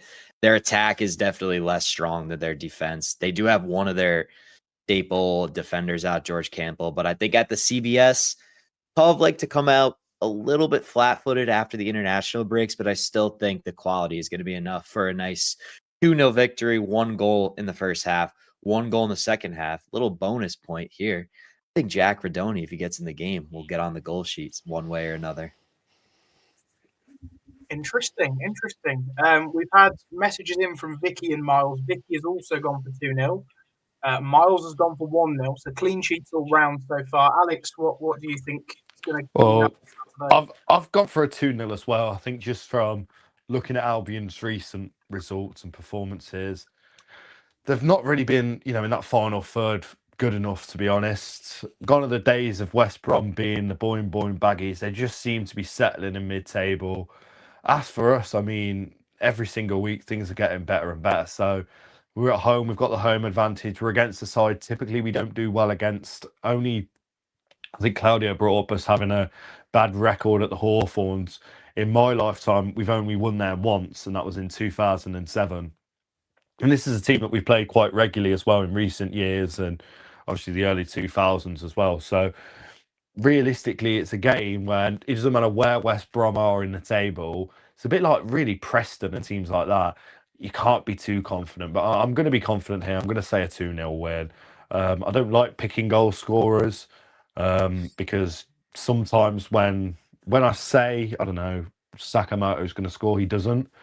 But if I kind of think it to myself early on in the day, it will happen. And then I'll try and convince someone, I was thinking this earlier, but they won't believe me. But I don't. What I'm trying to say is, if I don't say it aloud, it will happen. If I say it aloud, it won't. So, yeah, there we go. Excellent. What about you, Claudio? A lot of 2-0s around. You can't pick that now. No, it's Fortress CBS.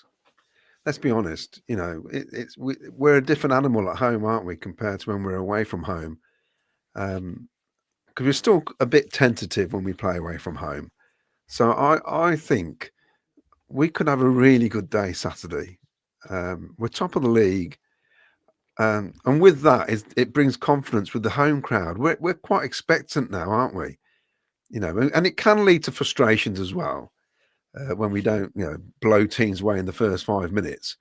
But if the crowd stays patient, we get behind this team. Looks like we're selling tickets right underneath the scoreboard now. Is old Dougie boys cramming the away fans right in the corner by the looks of things completely, which is brilliant.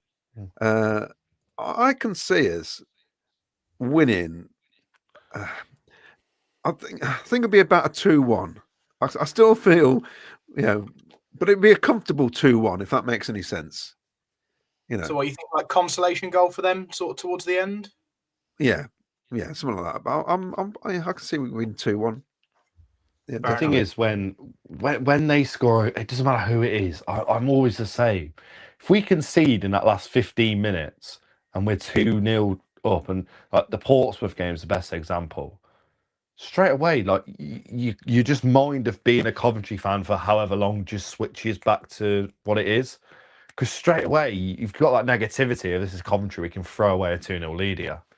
So, I don't know. I hate predicting other teams to score as well, but that's just... Does everyone else feel like this? It doesn't matter how we're playing. Like, even if the other team get a goal, it's even the Sheffield United game at 2-1, despite that we dominated pretty much all second half. It was just QPR. A little bit of negativity in me. Yeah, just... not QPR, but... I was going to genuinely, I was going to mention QPR because I thought, I don't care whether you're 1-0 up, 0-0, or 7-0 up. You can't, for the last 15 seconds, go, it doesn't matter what happens now. Because at that point, we didn't know we were going to blow teams away 3-4, 5-0. We didn't know we were going to be top of the league and top scorers. So every goal difference does matter. I know the 3 points was sealed, and in the grand scheme, at the moment, it doesn't feel like it matters. But just for a clean sheet to be on the board, for the confidence to go, well, we've kept 7 clean sheets. It's 7 in 13, isn't it, or 15? We should have had 8, theoretically. That, and even Portsmouth, that should be 9. And so just thinking about that is, I know we're probably leading the Golden Glove race or whatever they call it, but we could be clear in that aspect. And that's something Wordsworth and even players like Bobby and Kitch are thinking, how have we let that slide? That can be frustrating from a defender's point of view as well. Yeah, I mean, the QPR game, what annoyed me more was the fact that the record win at the CBS was 6-0 against Bury. So if we'd have won that 7-0, not only does QPR sound better than a side that are now in, step 8 of English football, but the fact that that would have been the first game owning the ground, it would have just been perfect. That was the thing that annoyed me. I didn't come away from the game annoyed, by the way, after smashing QPR 7-1. But yeah, it was a little bit annoying. Yeah, that was a great game. That was unfortunate to concede that goal at the end, but it's happened a couple times this season. I also, as a little joke, I like to predict like American football scores on like TikTok just to rile some people up. So I almost got my NFL score line of 7-0. So that would have been nice. But what was it? I think that was right after they signed their new striker. He got that consolation goal off that set piece, which continues to be our little kryptonite. But they're getting better and better. And it was before Rushworth realised that he can actually catch a football, because since then he hasn't done much wrong, has he? He was sort of a bit stranded for that, and he's been superb for us, hasn't he? He did really well against Stoke, picking and choosing when to come out. I think he's actually really truly did save a goal in the first half on that cross from Manhoof into the box. I forget who got their head on it, but just him rushing out kind of just put him off slightly. And obviously that goal goes in, the game completely flips on its head. Yeah, absolutely. Well, for the record, I'm going to say 3-0, just so it's on camera. So we're awaiting Ken's prediction. I'll make sure I get that in on the WhatsApp. I'll hammer him in the next couple of days just to make sure we get that in, and we'll update you, because our score predictions at the moment, Ken's actually leading. He's got one correct score. Miles, against all the odds, has got a correct score, considering it kept saying we'd lose 2-1 every game, but it was working while we were winning. So you can't complain there. Claudio's hot on the heels. Vicky's not too far off either. So it is all change at the moment, unless you're Miles. So we'll see how things go. I got a question for you guys. Oh, sorry, Jonah. Go on. So what do you think is more likely of an outcome here? Just based on, factoring in how we come out post-international break and West Brom, having some struggles this season. Obviously, we all have our, relatively comfortable victories. But would you lean towards, if you had to pick one of the two, us losing this game or us winning this game in a, Millwall QPR fashion, like 4 more goals? What do you mean? Like, what's more likely to happen? If you had to pick one of the two, would you say that it's more likely we lose this game, or it's more likely we come out and we absolutely smash this game and win by 4+ goals? Just because it's West Brom, it's probably more likely we lose. Like, I think in my lifetime we've been smashed by like 4 or 5 goals against West Brom at least 3 times. Like, so like every other year, it's quite likely we lose this game. Other than obviously we beat them at home last season. Before that, I think we're going back until 2021 before we beat West Brom at home in a game. So in that 3-year gap, I think they'd beat us every time, other than the odd draw. But then in today's, you don't know. You don't know what Coventry are going to turn up, because we can easily lose this game if we play as we've did against sides in the bottom 6, bottom 8 that we've probably got away with one. Norwich is the best example. We got away with one, really. Haji Wright with a late goal. If we played like that against West Brom, they'd probably punish us. But at the same time, they've been lacking in the final third. Isaac Price seems to be the only glimmer of hope they've got in that final third. So for me, it's probably more likely we will go and win 4-0. And, I'm not saying there's 4-0 written all over it or anything, but at the same time, it is a game where West Brom aren't doing great. We're top of the league. We are hammering teams, and we're not hammering bad teams. And we beat Birmingham 3-0, who are flying. Millwall are in the playoffs. We beat them 4-0. So who knows? I'm actually going to respectfully completely disagree. I think we're much more likely to give them a spanking than we are to lose. And I also think another day Norwich we do a QPR to them, because the amount of chances and I actually think we played really well. We just couldn't put the ball in the net. Norwich defended for their lives. A lot of the times in the past few seasons, we've seen teams go 1-0 up and put 19 men behind the ball, and we just can't do anything about it. Whereas this season, it's difficult. Norwich put every single man behind the ball. but we still had shot after chance after cross, and it was mostly missing the target and shots being blocked from long distances that meant we couldn't actually go on and score a couple and go on and win that game. So I see it much more likely that we're going to go and blow them away than we are to lose. Take Blackburn and Watford games at home this season, and both come to my mind. I wasn't even in the country, but Blackburn, we were 0-0 at half time from a poor start, and we still turned up and outdid them in the second half. Watford, the complete opposite. We blew them away in the first half to the point we took our foot off the gas and we could relax. I see it as we're much, much more likely to go and get a goal and a goal and a goal and a goal because we've done it so many times, or we've threatened to do it so many times, at least in a specific half of football, that I'm sorry, West Brom, we're going to do you. It's as simple as. So hopefully we'll be excited. In 15 matches, there's been 30 goals in their game, so it's averaging 2 goals a game. So maybe 2-0 to us is the likely outcome looking at this. They've not conceded, well, they've only conceded 3 or 4 more than us, actually. So it's been very tight. And they're not scoring. And away from home, they've been poor. So we should take advantage of this. Yeah, I mean, I totally agree with you, Claudio. I mean, we've got to take advantage of it. I think it's the games after that I'm really worried about. And I mean, Jack, you mentioned the Norwich game. I think the biggest issue with that was the fact we were playing Norwich.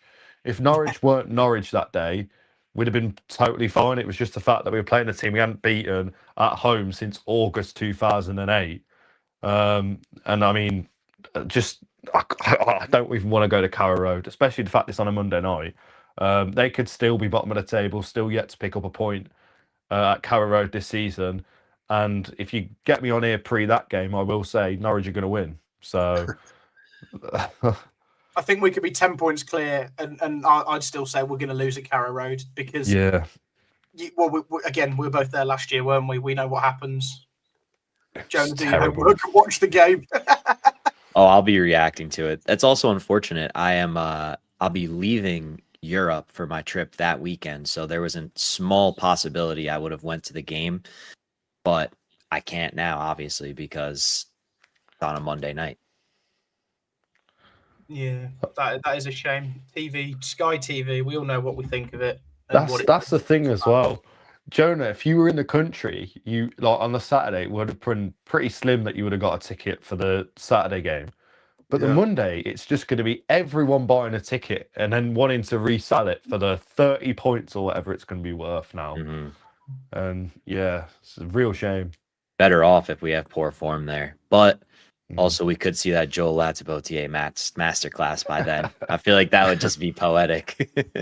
Well, he comes off the bench and scores the winner. Yeah.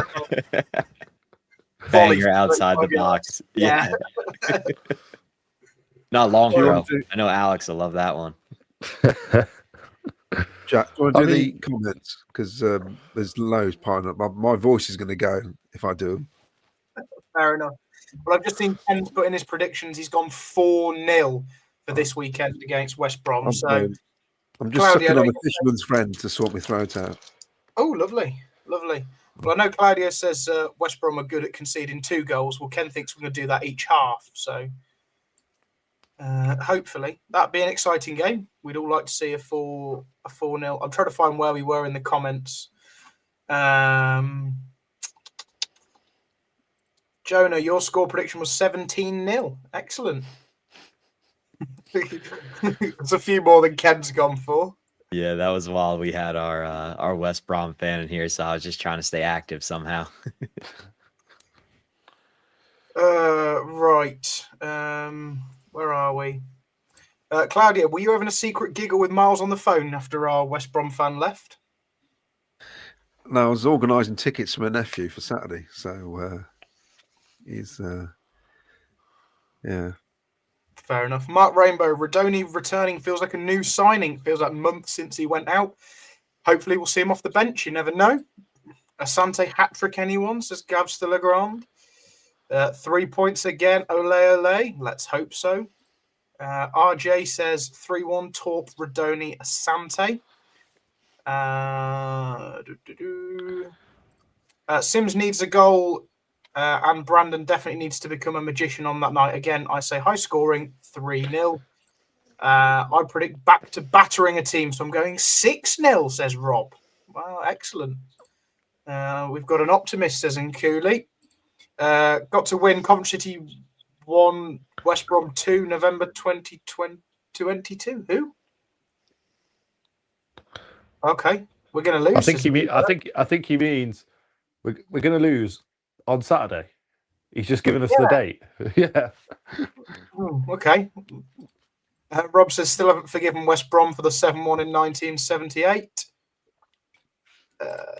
They'll do what most teams have done this season: park the bus and hit us on the break. We'll struggle to break teams down at home. 1-0 to City. Lee Burke says Coventry 1, West Brom 5 now. He's upped his prediction.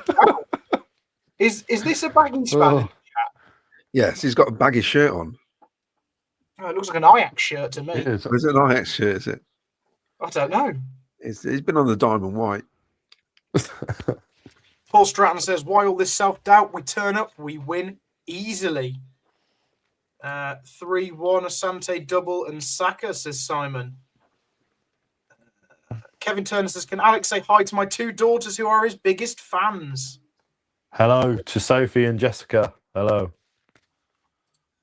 There you go. Well, while we're talking about Alex, give us some insight into your podcast, guys. Fairly new, fairly hot off the press still, I believe. How's it going, and what sort of content can we expect from you in the coming months? So Jonah and I have started a podcast, basically a championship podcast. We're 6 episodes in now. We've just done a prediction for this weekend's games as well. Yeah, I mean, Jonah, how do you feel it's going? I think it's going great. We're just focusing on championship stuff. I know we're posting it on YouTube pretty regularly as well. And we haven't, like, the thing I like about it is we haven't pushed it out, promoted it too much. And yet I think that it's had a really good reception from the people that have watched and listened to it. I think for now we're just kind of focusing on it just being us two for, you know, the near future. But I'm sure at some point we'll get some guests on and discuss all things the championship and all sorts. And even if we get promoted, which I mean is looking very likely, it's something that we want to continue as well, because there's not a lot of platforms covering what is the craziest league genuinely in the world. Like, just from doing this podcast, some of the things I said in episode 1 are so wrong by episode 5, episode 6. And then some of the things I'm saying now, I mean, I'm sure in a few weeks' time, teams will have big drop-offs. I think in the first episode, I predicted Derby to be in and around the relegation zone.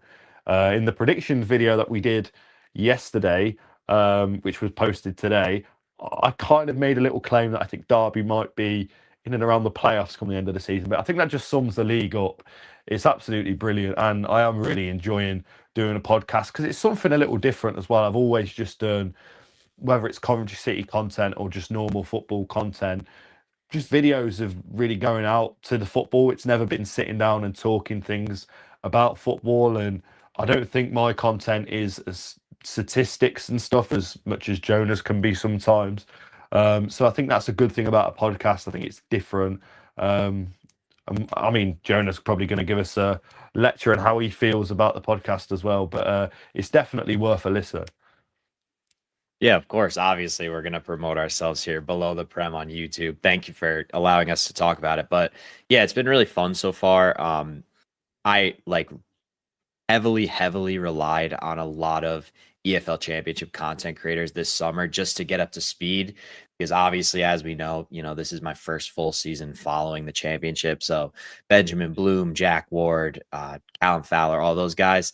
So we're just really getting our feet wet and just trying to be, championship from a non-biased area. Obviously, there's certain things that maybe creep in from the Coventry City fandom, but really good reception so far. And it's been really fun. Right now, we're just sort of in like the, throw it at the wall and see what sticks phase, just trying to get scheduled down and whatnot. But me and Alex have a really good dynamic. He's he's the the historian of the group, and then I'm more coming with numbers and woke nonsense, XG, and things like that. But yeah, you could check us out. We just dropped our prediction show yesterday, which actually I will say we've actually been pretty good with our predictions.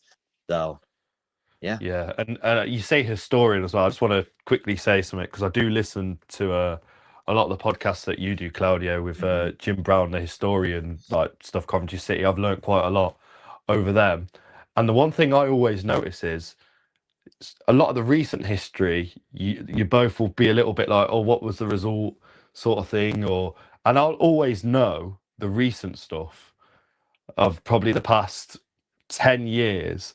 And obviously the whole history of all the good times that you speak about. And then the 10 years history that I'll sit with Jonah, it's like, yeah, we went to Norwich, we got smashed again.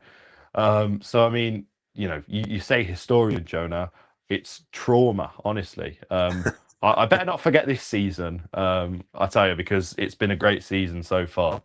And realistically, again, I think it's one of them things. It's a dynamic where you've got someone that, well, I'm not going to say hadn't watched the championship game, but had no real interest in the championship just over a year ago, against someone who has watched a lot of League One, League Two football, hoping one day we could be back in the championship, because I was in that position for a long time, and a lot of Coventry fans were. So I think it's a really good dynamic that we've got. And yeah, obviously, we're just throwing stuff at the wall, like Jonah says at the moment. We're seeing how things go. And eventually, I think things will just stick together. We'll get a schedule and things will get a lot better. Not saying that they're not good at the moment, but yeah, it's just getting better and better as the episodes go on. That's, excellent. Yeah, you say about you. I'm the same as you, Alex. Last 10 years, I can remember absolutely everything, and Claudio will mention, "Oh, how do we get on?" I just know it. It's in my head for some reason. But yeah, anything that's older than sort of 15 years, Claudio knows everything. Everything between him and Jim, especially, like you say. So, sorry, what you're saying there, Alex. Cheers for that, mate. Because we weren't going to mention recent stuff in our podcast, but we decided to, because we thought in years to come we can look back and just think about what we're thinking of at the time, which will then be something historical. Yeah. If someone goes back 5 years, because the idea of the history podcast, it's meant to be timeless, basically, because you're talking about history. Yeah. But we thought it'd be nice to put in what was happening that week as well, and try and compare to a different season. And this feels like the 60s, basically, what's happening now. The whole season, everything about it. So obviously Jim can relate to that, which is really great. But yeah, we just had a message from Stuart Linnell saying, loving the Richardson, the two-parter, which is, for us, is brilliant. We're not media trained. This is something we just do because we love it. And when you get Doug congratulating you, you're thinking, flip, that's all right, isn't it? You know what I mean? It's just great, isn't it? So, I mean, what you guys are doing is brilliant. I think it's brilliant. Yeah, and just to touch on that Richardson episode as well, I mean, I learnt a lot from it. It's a thing that I'll definitely say as a young fan. I mean, there's no other history. I don't really care about history in general, really. But when it comes to the history of the city of Coventry and Coventry City, it's just everything. I want to know as much as I can. So it's one of them things, really. And listening to them 2 episodes were really, really interesting. I'm sure there'll be some people watching this that haven't watched it, but I'm not just saying it because Claudio's here. It's a very good listen. And yeah, I mean, the stuff that I've learned off listening to these episodes is brilliant. So I just want to say to you, Claudio, as well, thanks for putting them out. They are really, really good. Cheers, mate. Yeah, it seriously is. I recommend, because I'm just looking at them now on the channel. The second episode has less than the first. Go check it out. It's really interesting how people kind of stumbled into positions in the footballing world. Like Brian talks about how he just got into, getting into it with Coventry and how he grew and whatnot. It's a very, very good listen. There you go. You don't even need to plug your podcast this week, Claudio. It's been done for you. Oh yeah, there's a new episode out now, actually. I think on Spotify. What do you talk about this week, Claudio? Well, we reflect on the Richardson interview. We talk about playing Albion. There's a few questions in there about the last time we won against a team in the top 6 away from home when we were in the top 6 ourselves. We covered that. Yeah, bits and bobs like that, sort of listener questions. And then we're not doing one next week because it's Middlesbrough away. So if there's a game, we don't do one, basically. Yeah. Excellent. Well, brilliant. And well done, guys, Alex and Jonah, on your podcast, and good luck. I hope it goes really well for you both. So go, and if you're listening to us, go and listen to them as well. It'd be a great listen. Probably a little bit less biased than the second tier pod that hate Lampard. But hey ho. Right, as you've mentioned, Claudia, we've got a 3-game week this week. We've all just given our predictions for West Brom. We all think we're going to win. How many points do you all think we're going to get, firstly, in the next 3 games? And what do you think is an absolute minimum should we still have the target of being promoted this season by automatic, not by playoff chances? Claudia, we'll come to you first on that. Right. Our minimum is 5, basically. In any particular order? I'll take it. You want to get something off Middlesbrough because it keeps them at bay, doesn't it, basically? So that's important not to lose to Middlesbrough. So I can see us getting 7 points, if I'm honest. 2 home wins and a draw at Middlesbrough, happy days. I won't complain at that. To me, that'd be a great week. I think 7 is the minimum, isn't it, really? You say 5. I think that's it. Again, you're looking at a draw, Middlesbrough, Charlton, and then beat West Brom. I'm going to predict a win against Middlesbrough. But then if I walk the canal to the Charlton game, then there's another 3 points there as well. So an interesting one. I think we genuinely could go 3 for 3 if we play like we have in the early parts of the season. Middlesbrough's not going to be an easy game. I know we seem to be a bit of their bogey team, and they must dread playing us the way we dread playing Preston and Norwich, and trips to the Hawthorns as well. But, we've got to take every game as it comes. I think Middlesbrough, if we win that game, I think we've got to genuinely look at a season we could win the league. I've said to Jonah, and I've said it to a lot of people over recent weeks, I think there's only really one team that can give us a good run for our money, and that's Ipswich. I don't actually see Middlesbrough being the second best team in the league or win the league. I think they're probably playoffs at a push. But I've still got respect where they are in the table, 5 points behind us. But you just got to look at our goal difference, compare it to theirs. They've lost 2 games already this season. So for me, it's a game where if we win, it's absolutely massive, but that's also dependent on the games before and after it. I think a minimum of 5 points is great. We haven't lost, but I think 7 is possible. And if we go 3 for 3, I think the toughest game is genuinely the Charlton game next Saturday. Wow. What about you, Jonah? What are your thoughts? So first off, I will start by saying the fast start, everyone says you want to sit above 2 points per game for those automatic spots. It could be a little bit lower this year, but besides the point, we're at like 2.2 points a game right now.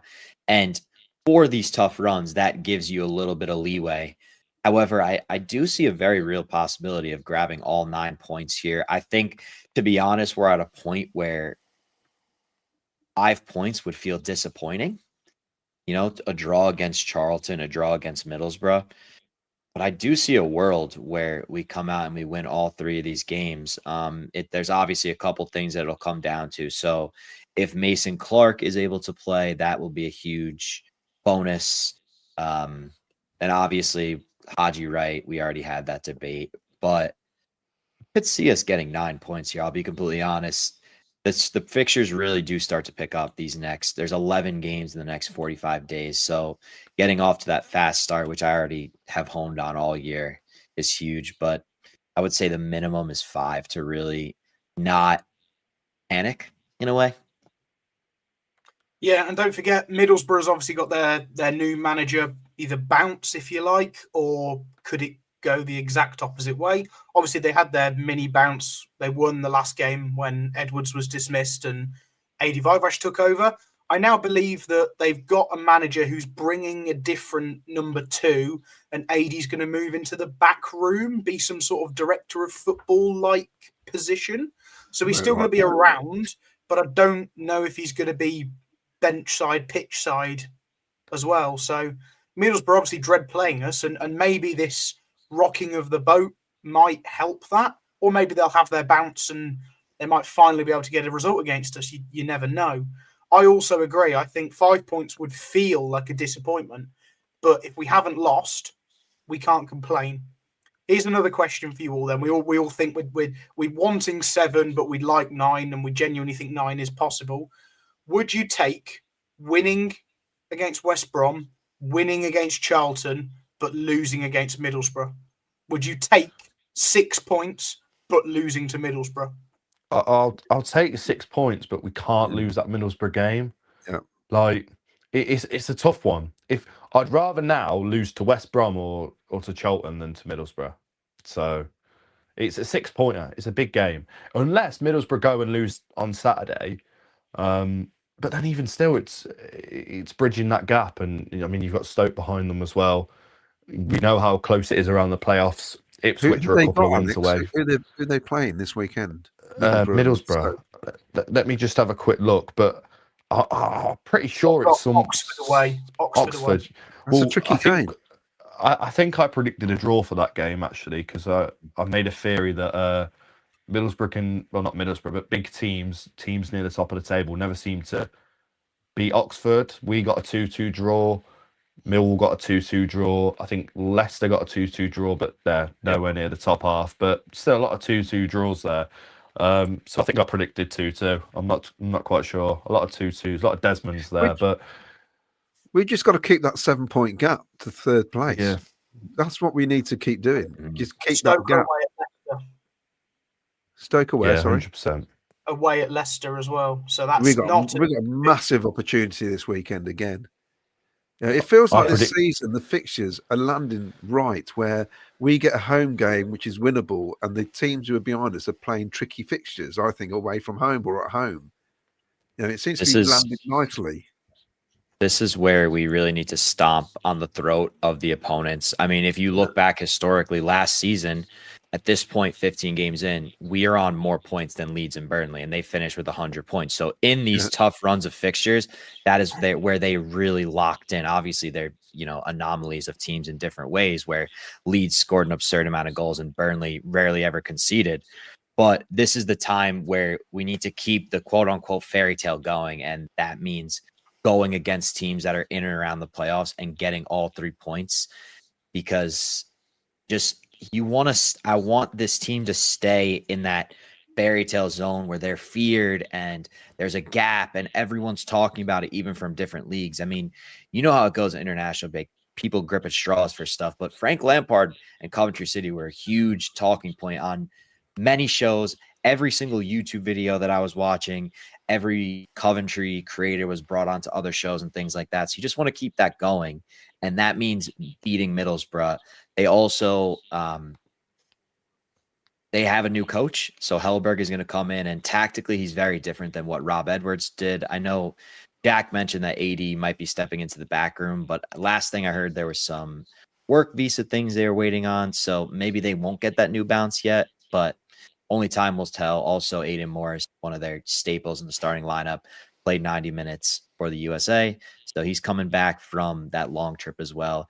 He didn't start their first game after the last international break, so he'll probably be back for Coventry, unfortunately, but got to go out and win that game. Yeah, I completely agree. Six-pointer. It's a must not lose, isn't it? Like we say, we've got a target to win every home game. We'll obviously want to win every single game possible, but I think as a minimum we have to win our home games and draw our away games, and that would sail us to automatic promotion. If we go to the Riverside and we come away with a point, I don't think any of us can be disappointed right now at all. No, I'm in agreement, to be fair. It's, a stage in the season where we've got that comfort, a little bit of a gap. I think after these 3 games is where I really start to worry, looking at, Ipswich, and then we got Preston and Bristol City and Southampton. I mean, it's that run that really worries me. But Middlesbrough's the big one in this next week. We've got to get something out of that game. Nathan Jones's Charlton side's not going to be an easy one. We know how Nathan Jones likes to set up his teams, and I think we all underestimated Charlton at the start of this season. They've definitely overachieved so far. So, I mean, you look at the next 3 games. If we don't lose, it's fantastic. I think if we lose one, it's not the end of the world as long as we can bounce back. And we've seen that we can bounce back following that Wrexham game. And the only real issue is in that Wrexham game, we didn't have 3-4 main starters, and that back line completely changed. What I really like about Frank Lampard is just his consistency with the starting 11. I think it benefits us so much playing the same players every week. And it's not because of the lack of depth, like some people like to say. It's because we have quality players that can play in these positions that are completely undroppable. And I don't think there's been a point I couldn't even tell you whenever Coventry have had an 11 that are completely undroppable week after week. I know we've already discussed Haji maybe being dropped, but that's beyond the point. I mean, there's 9-10 players there who every week can be undroppable. The only reason we're not 100% on maybe BTA, Mason Clark, is because of either injuries or the games they've played or jet lag. So, I mean, right now, things are just absolutely fantastic. Absolutely, yeah. Well, Mick Kelly in the comments says, having watched Coventry from the 60s till now, this is a great time to be a City fan. Jonah, you picked the right time, buddy.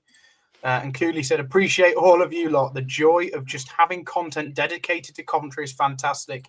And you're not alone in that sentiment, because like we've all discussed, we all listen to other media that other creators put out because we love it as well. We do this job here because we love not only providing, well, not necessarily just providing content, but just talking about what we love in Coventry City and the history and the stats. And, you know, we've all got our own little nuances that we do it. We don't do it because we want to produce content. We do it because we want to talk about what we love. And it's as simple as that. Yeah, I mean, just to quickly add on to what you said there, Jack. I remember being on YouTube, like as a young kid, 8, 9, 10. And what's the first thing you search? I mean, football, Coventry City. Like, it was the only thing I was interested in. Despite being absolutely terrible when I was a kid, it was the one thing I was just completely obsessed with. And if you look at any YouTube video from, I'd say, 2005 to 2012, if it's got Coventry City in the title, I've watched it at some point, because as a kid, every single Coventry City video I'd watch, but there was nothing like we've got today. We've got so many content creators, and I think every content creator brings something different, which is fantastic, because, you know, whether there's people that watch this that are probably, like I say, 9, 10, 11, and there'll be people that watch this. I think even your podcast, Claudio, with Jim, didn't you have someone that was like 91 from Australia writing or something? Yeah. I thought that was mental. So it just shows that it doesn't matter how old you are, it doesn't matter who you are. As a Coventry City fan, we all share this one interest. And I think right now it's just so fantastic that we've got so many different creators all doing different stuff. I just want to put that out there. He actually wrote a letter. That's how brilliant it was. It wasn't even he wrote a letter, sent it by post from Australia. Wow. So it's like the old-fashioned days, that, isn't it? It's fantastic, isn't it? Yeah.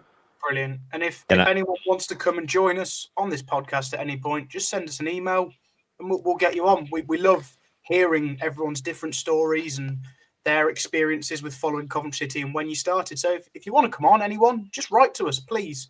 We do love it. Ralph Wiggins said, listen to part 2 yesterday. It brought back many memories. Brilliant. Pagagon says, unbelievable interview, so candid and things we would never have heard about. Well, there you go. I learned a lot as well. Things that you hear in the media, you think, oh, well, it's so-and-so's fault. That's where the money's gone. But you listen to that, and it's a completely different answer. I won't spoil it, so go watch it if you're not sure. Wayne Burton says, watch the Dion Dublin story. It was an eye-opener. Webby Boom from Tenerife, #1 Cov fan in Tenerife. First ever game, April the 8th, 1967. Cov 2, Man United 1. Yeah, Claudio, you're a middle-aged man back then. Do you remember that one? 44,000. I reckon we would have got the record crowd that day had it not been half the main stand had been burnt down. But Wow. yeah, still 40-odd thousand in there. It's incredible, really. Wow. Excellent. Paul Cutsford says 7 minimum, 2 wins and a draw. Let's say he's agreeing with us. Paul Stratton says, any idea on beer prices? Well, I've not read the full story, but Nicola Ibbotson was at the London Supporters Club this week, and she confirmed that £3.60 pints were here to stay. Verbally, nothing in writing. My guess is, yeah, Alex celebrated that. Jonah, let's hope they're here for you as well, buddy, when you come. My guess of that would be it would stick with Bud being 360 and everything else being 590, like it was in the previous home game. So I went to see the Enemy on Friday, and I bumped into Alex, and Luca bought me a 2-pinter. I was struggling to hold it. It was like £12 though, the big 2-pinters. Yeah, the trouble is I just ended up drinking it quicker because it was so heavy. Yeah, Just a good idea. just get it down, didn't you? They are quite big, like with one hand. Just it's like a jug. Yeah, too big. But what a night that was. Yeah, it's brilliant. And I was there on the Saturday as well, Claudio. Don't want to mention how I ended up backstage with the Enemy as well. That was quite crazy. But yeah, it was a great weekend. If I'd have known you could took all my albums and singles and got them signed, because I just want the lads to sign them. But that's the thing. I turned up, and I mentioned this as well. I turned up. So on the Friday when I saw you, Claudio, I wasn't going on the Saturday. It just wasn't in the plan. Then on the Saturday, I went to the Coventry Sphinx game that got called off at half time. So we kind of sat in the clubhouse at like 4 o'clock, like, well, what do we do now? So I was like, well, we'll see if we can get any spare tickets for the Enemy. And a few people we knew had tickets, they were going. So the ticket was sorted. And then as I'm on the way in, I get approached by someone in a white t-shirt, and he's like, oh, I'm the Enemy's tour manager. Recognises me, Lewis and Sanjay, and it's like, do you want to come backstage?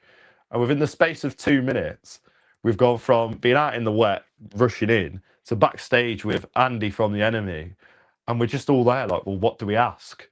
Because like usually I give myself 5 minutes to think, right, what will I speak about? And as well, I'd had a few beers at this point. I weren't as bad on the Saturday as I was on the Friday, because when I got there, and he said, you were here last night, weren't you? And I said, yeah, I was drunk. And he went, yeah, I know. So he must have seen me on the Friday. I went, I'm not going to go up to him and approach him. But on Saturday, it was good. But yeah, that was a crazy moment. And I think I kind of tried to see if there's a gig at the CBS. I tried to ask the right questions. Didn't get a straight answer, but did get there might be things in the works. That's so we'll leave it with that, and that'll be unreal if that happens. You mentioned something there, and I just want to briefly ask you about the Coventry Sphinx game, because it got called off because of the referee being abused. And I've got a point about this. This is now male referees are abused all the time. We call them all sorts of names, and I can understand that the person was ejected from the game. And for me, I think she has to carry on refereeing the game. I don't understand how you can just call or get somebody else to referee the game. I think it's poor that the game was called off. I don't know what your thoughts are. Well, this is the thing that this is my opinion, because like I wouldn't say I'm a fan of Coventry Sphinx, because then I hate saying that I support two teams. But if Coventry City aren't playing, they're my local team, I'll go and support them, whoever they play against, sort of thing. So for me, it was a bit frustrating, really. I know Sphinx were 1-0 down as well at half-time against a team in the relegation zone, so it's probably worked in Sphinx's favour. But it's frustrating when I don't get many opportunities to just go and watch local football, like non-league football anyway. But from what I gather, it was someone in a big section of Rushden and Diamond fans, because they must have had about 100 of them, who, I'm not going to repeat what he said, because I don't know if it's factual because I didn't hear it, but I did see a big kicking off. We go in at half-time, we come back out, and just next to the tunnel, a couple of the players walk out and they go, yeah, the ref's called it off. Apparently, at half time, as she's gone down the tunnel, this person who had at first shouted abuse to her, someone had retaliated saying you can't say that, then carried on saying something to the referee. Now, look, I'm sure every single one of us has said something at the CBS about a referee. I've been down the Sphinx and I've shouted things at referees. I try and be a bit cheeky with it, as in I won't use language that's offensive, but I will be a bit like, come on, ref, I could do a better job, or, you know, something along them lines. And from what I'm hearing, the language was offensive and the culprit has now been banned from AFC Rushden and Diamonds, and he probably deserves to be. However, knowing that he was ejected from the ground, I think she could have carried on. I did hear that she was in tears, like floods of tears at half time. And I guess, you know, it is an emotional thing. But if he's been ejected from the stadium, there's no reason why it shouldn't have carried on. And especially at that level as well, where, you know, she's getting paid 20, 30, maybe £40 to referee a game. It's really not on that she's getting that sort of abuse. And it's hard to pick a side because no one should be abusing referees on that level. I mean, Bobby Madley, you can say he's blind and a terrible referee all you want, but he's getting paid more than any of us are getting paid. So, you know, it's hard to say that, but when she's getting paid 40 quid to run around in a field, muddy field for 2 hours in the freezing cold, it's a little bit different. But just kind of wrap up that, because I've kind of rambled on a lot and there's a lot I don't want to say because I don't want to say something that's not true, and, you know, it's all kind of hearsay, isn't it? But there was a lot of Rushden and Diamonds fans that were a bit like, oh, well, it doesn't matter who said it. And yeah, it was a weird day. Saturday is genuinely the strangest day of my life, I think, or up there, because I went from moaning about the Sphinx being called off to being backstage with the enemy about 4 hours later. It was weird, really weird. But I just think she'd have had the full support of the crowd for that second half. Yeah. Once that guy's been ejected. So Yeah, I think and she had the full support of the players as well, because Yeah. all the Sphinx players in the bar after, I mean, there was one or two of them that were saying, oh, like, because at the Sphinx on the side of the clubhouse, you've got steps going up. So if you stood on the top of the steps, you can see pretty much the whole thing. And we've gone back into the ground. And as it's been called off, we walk out to the car park, which is in between the clubhouse and the ground. I don't know how familiar you are of the Sphinx, but you've got like the pitches here, the car park's here, and the clubhouse is here. So you've got to walk through the car park.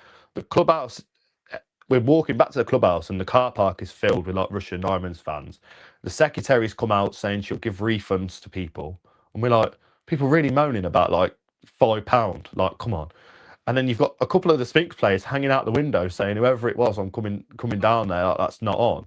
So the referee had the full support of not just the spectators, but the players. And look, it could have been a lot worse than what I've been told from people that saw it firsthand, that were closer to them in the ground. But I don't know. It's a sad thing to think about as well, that this is going on in football. And a big point I made was, you look at what is the worst of the worst when it comes to abuse. You've probably got racism, homophobia, then sexism, all very close to each other, but right at the top of things that shouldn't be happening at football.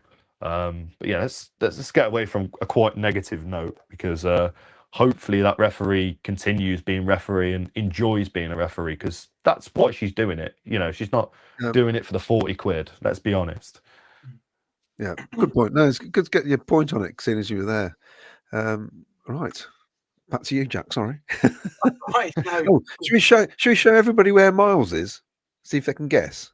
Oh yeah, quick guess, everyone. Get ready to get your comments in. That we won't give you a prize for this one, but get your comments in. Where do you think Miles is? They know we won 4-3. Boston.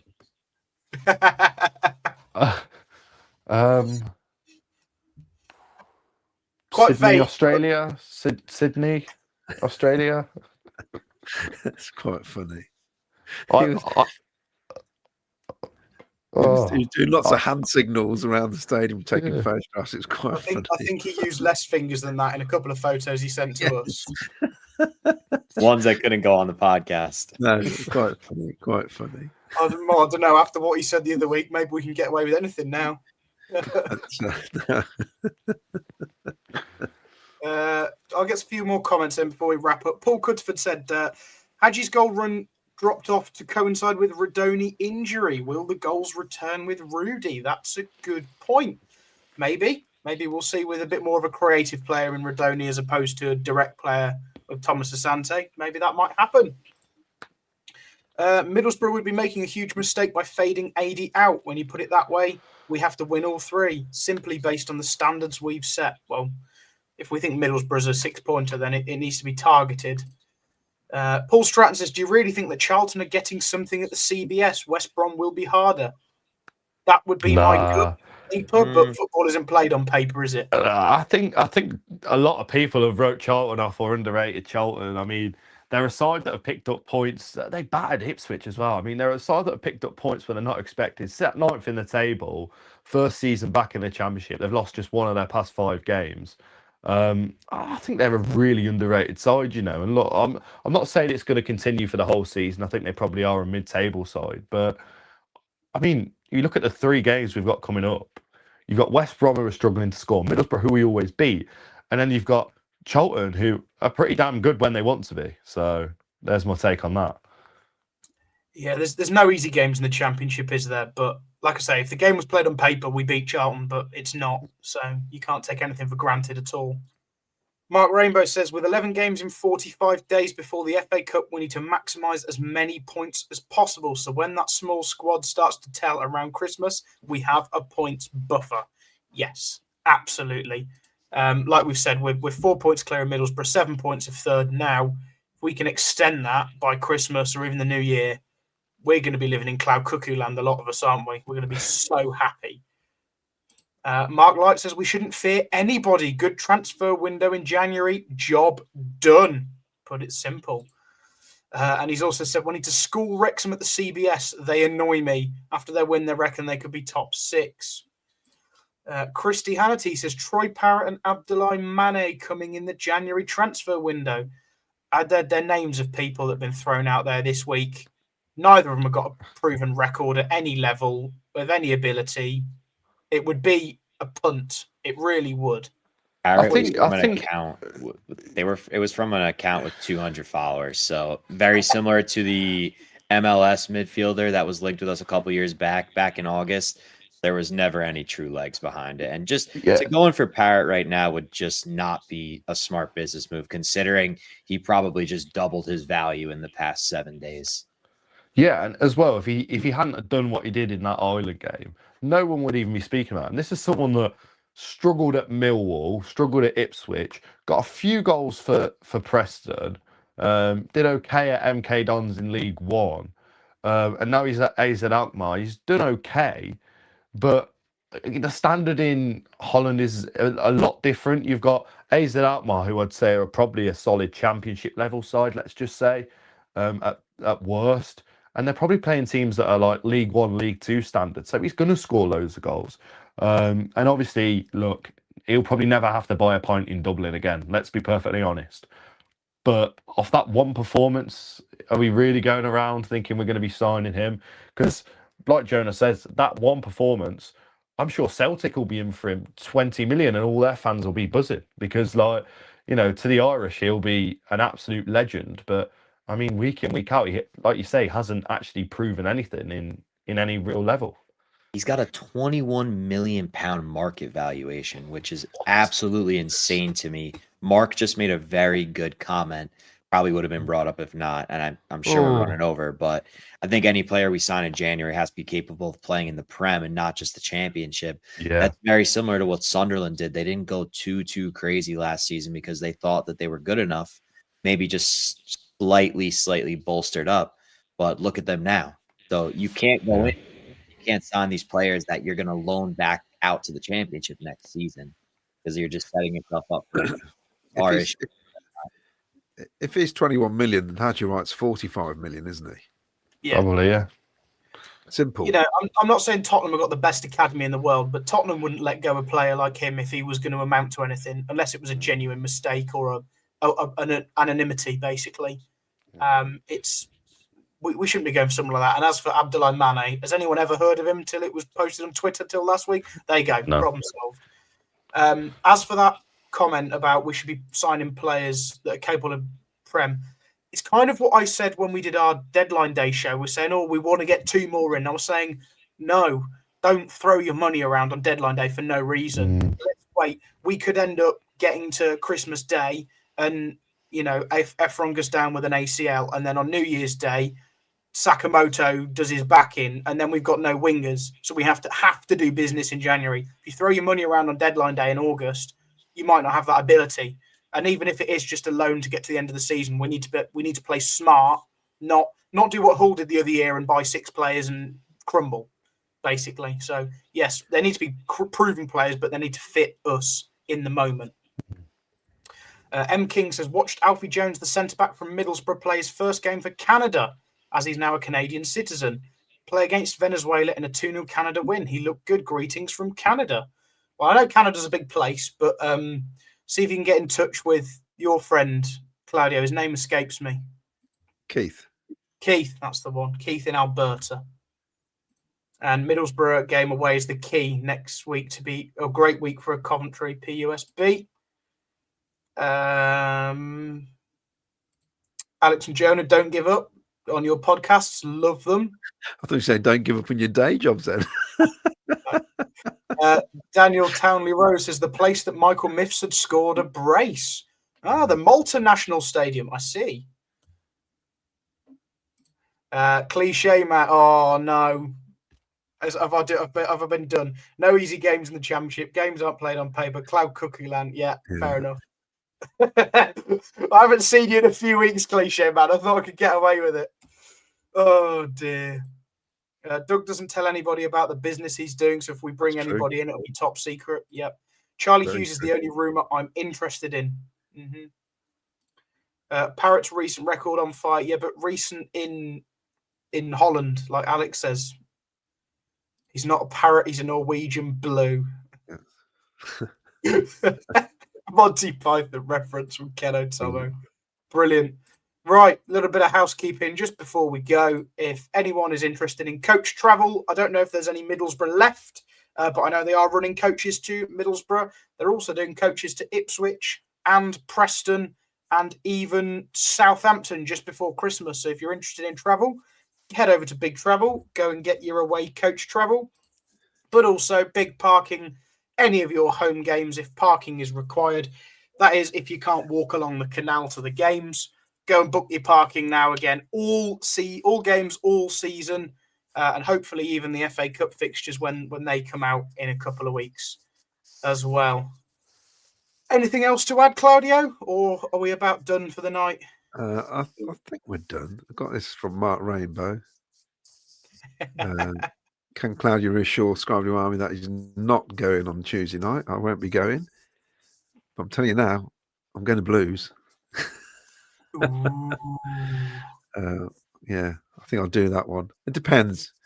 Because if we're doing well, I might just stay away. It's a bit like you walking the canal. I'm going to ban myself from away games because my track record's been shocking.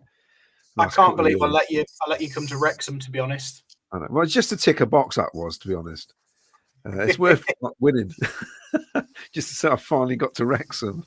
Yeah, but I've done grounds like that, like Accrington Stanley, like brilliant, like new ground to do because it only holds 406 people, but we lost 1-0. So before we go, Alex, and quickly, when you did your very first sort of podcast, blog, whatever, what made you want to do it in the first place? So it was more like the first actual video I did was like Coventry City was like an Nuneaton pre-season game. So this was maybe 2014, 2015. So I'd seen a couple of people do similar stuff. This was when YouTube was really not like popping off, but it was more like, people want to be a YouTuber sort of thing.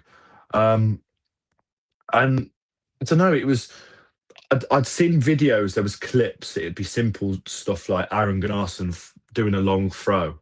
And I used to love them long throws, by the way. I'm getting a lot of stick for Milan's long throws, but Aaron Gunnarsson, I liked his throw-ins.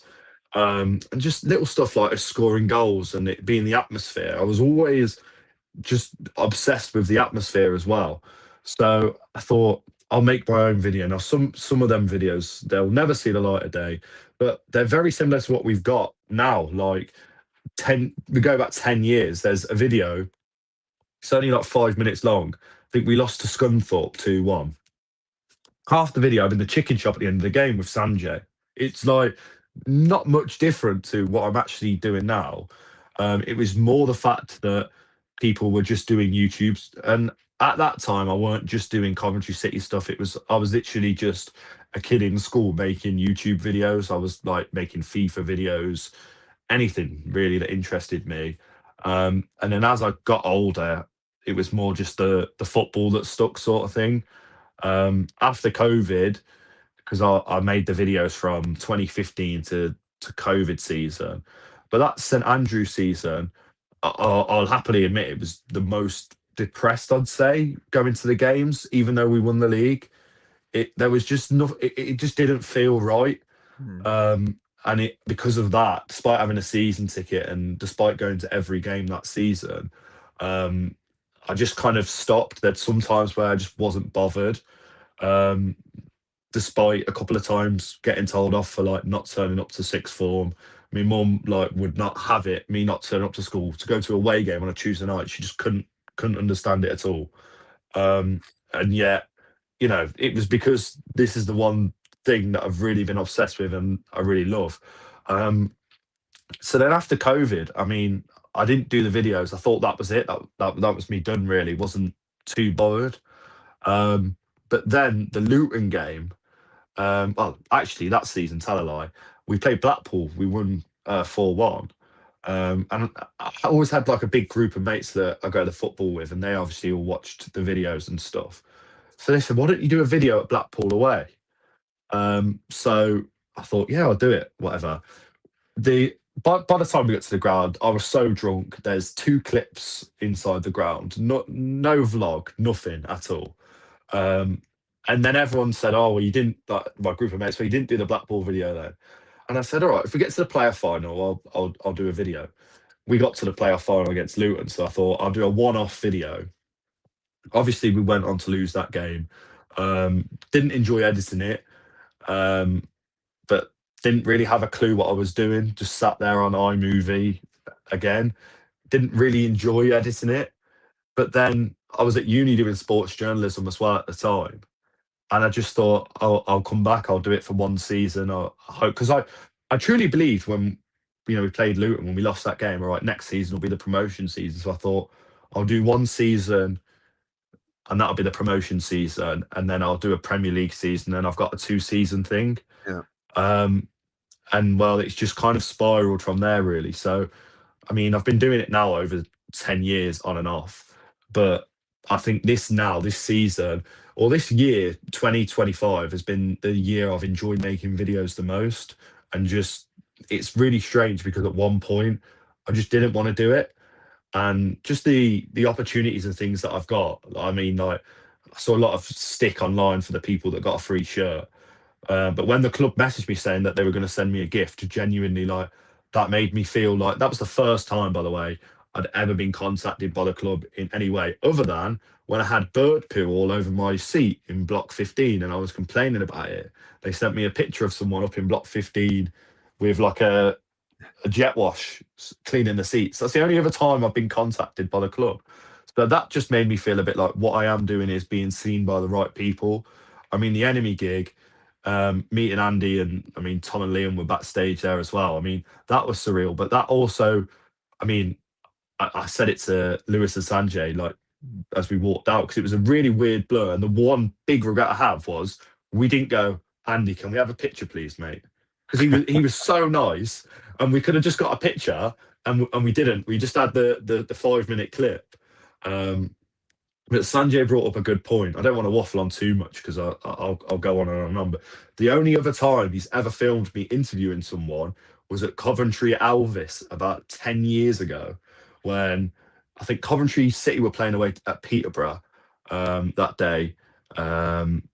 And at the time, I weren't able to go to away games. I was so young, just wasn't allowed really. I was, 12, 13? So I'd contact all the local non-league clubs, Spinks, Copswood, Elvis, Bedworth, and say, hey, can I come and film, do like a little vlog.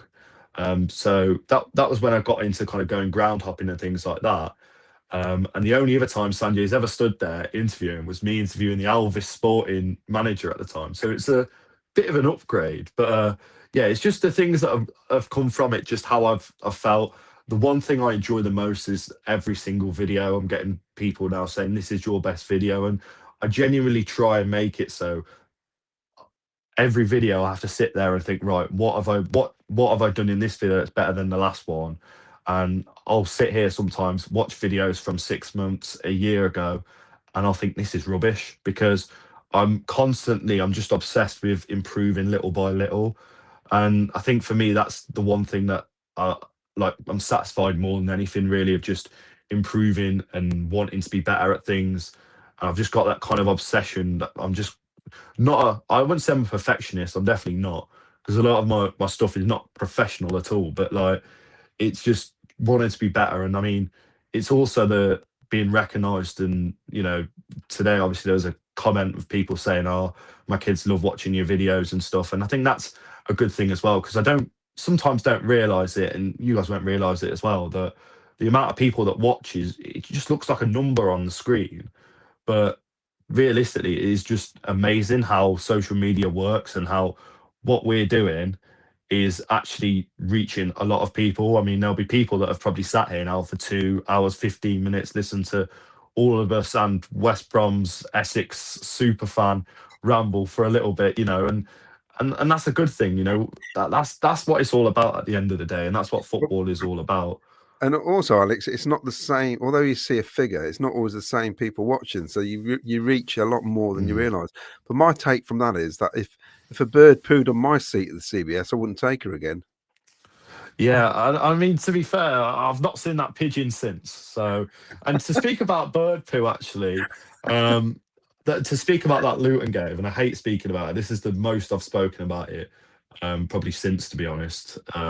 But that Luton game, at the start of the vlog, I wasn't walking down the canal. That's why we lost the game. Anyway, we're walking to the bus stop, me and my younger brother. We're getting the bus, getting the train. And so as we're walking to the bus stop to get into town, it's probably a 10-minute walk from my house. Bird poos on my shoulder. And I was like, I've got to go home. But then the whole way home, because we're literally round the corner from the bus stop, so we're having to walk 10 minutes back home. And I'm going, that's good luck that. We're going to win today. That's good luck that. So I've always been a, what's the word? Superstitious, because I'm really superstitious. Like last year, I was bringing a scarf that I think I had in reception year 1, and my mum wrote my name on it. Like, it's got Alex Craig on it, so to make sure that no one was robbing my scarf in primary school. I was bringing that to games. It didn't give me any luck when I was 5 and 6, so I don't know what I was expecting in my 20s if it's going to bring me any luck. But I wore it to one game and we won, and we hadn't won for a few games. And then that was just, it just happened to coincide with when Lampard started to pick up a bit of form. So yeah, it's one of them things. I'm a really superstitious person, and I'll probably still be walking down the canal come the end of the season. I won't be complaining. But have we got any midweek home games in the next month or two? Well, Ipswich Monday night just after Christmas. I should be all right though, because it's 6 o'clock, so it won't be too dark. Oh, I haven't stopped, I'm honest. There he goes. It was Mick Kelly. He says, Alex, it's time for bed for us 70-year-olds. I was going to ask you the same question, Jonah. We haven't got time now. That's okay. I guess I'll have to come back on the show. If you must. Are you on Saturday, Jonah, with us after the game? No, I'm gonna be out this weekend. I'm going home. My younger brother's making his communion, so I'll be traveling. Got a flight for that tomorrow. Nice Fair one. enough. Me and Claudio then after the game on Saturday. Yeah, we'll put it at the right time so I can get, because I'm in the posh seats. I think we'll do 6. Oh, okay, 6 o'clock maybe, or is that too?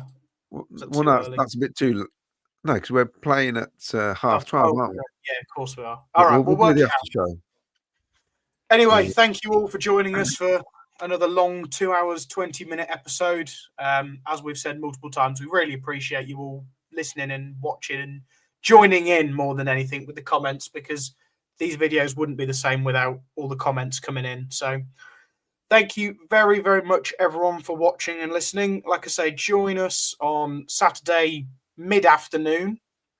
Oh, there you go, from M. King. The positive effect it has on people's lives. Watching a video that puts a smile on someone's face can't be underestimated. Well, thank you, M. King. We do really appreciate it. Alex's batteries have ran out. Excellent. Well, like I say, thank you all for watching, and we'll catch you again on Saturday, hoping for another big 3 points. Play up, Sky Blues. Sub to my YouTube channel.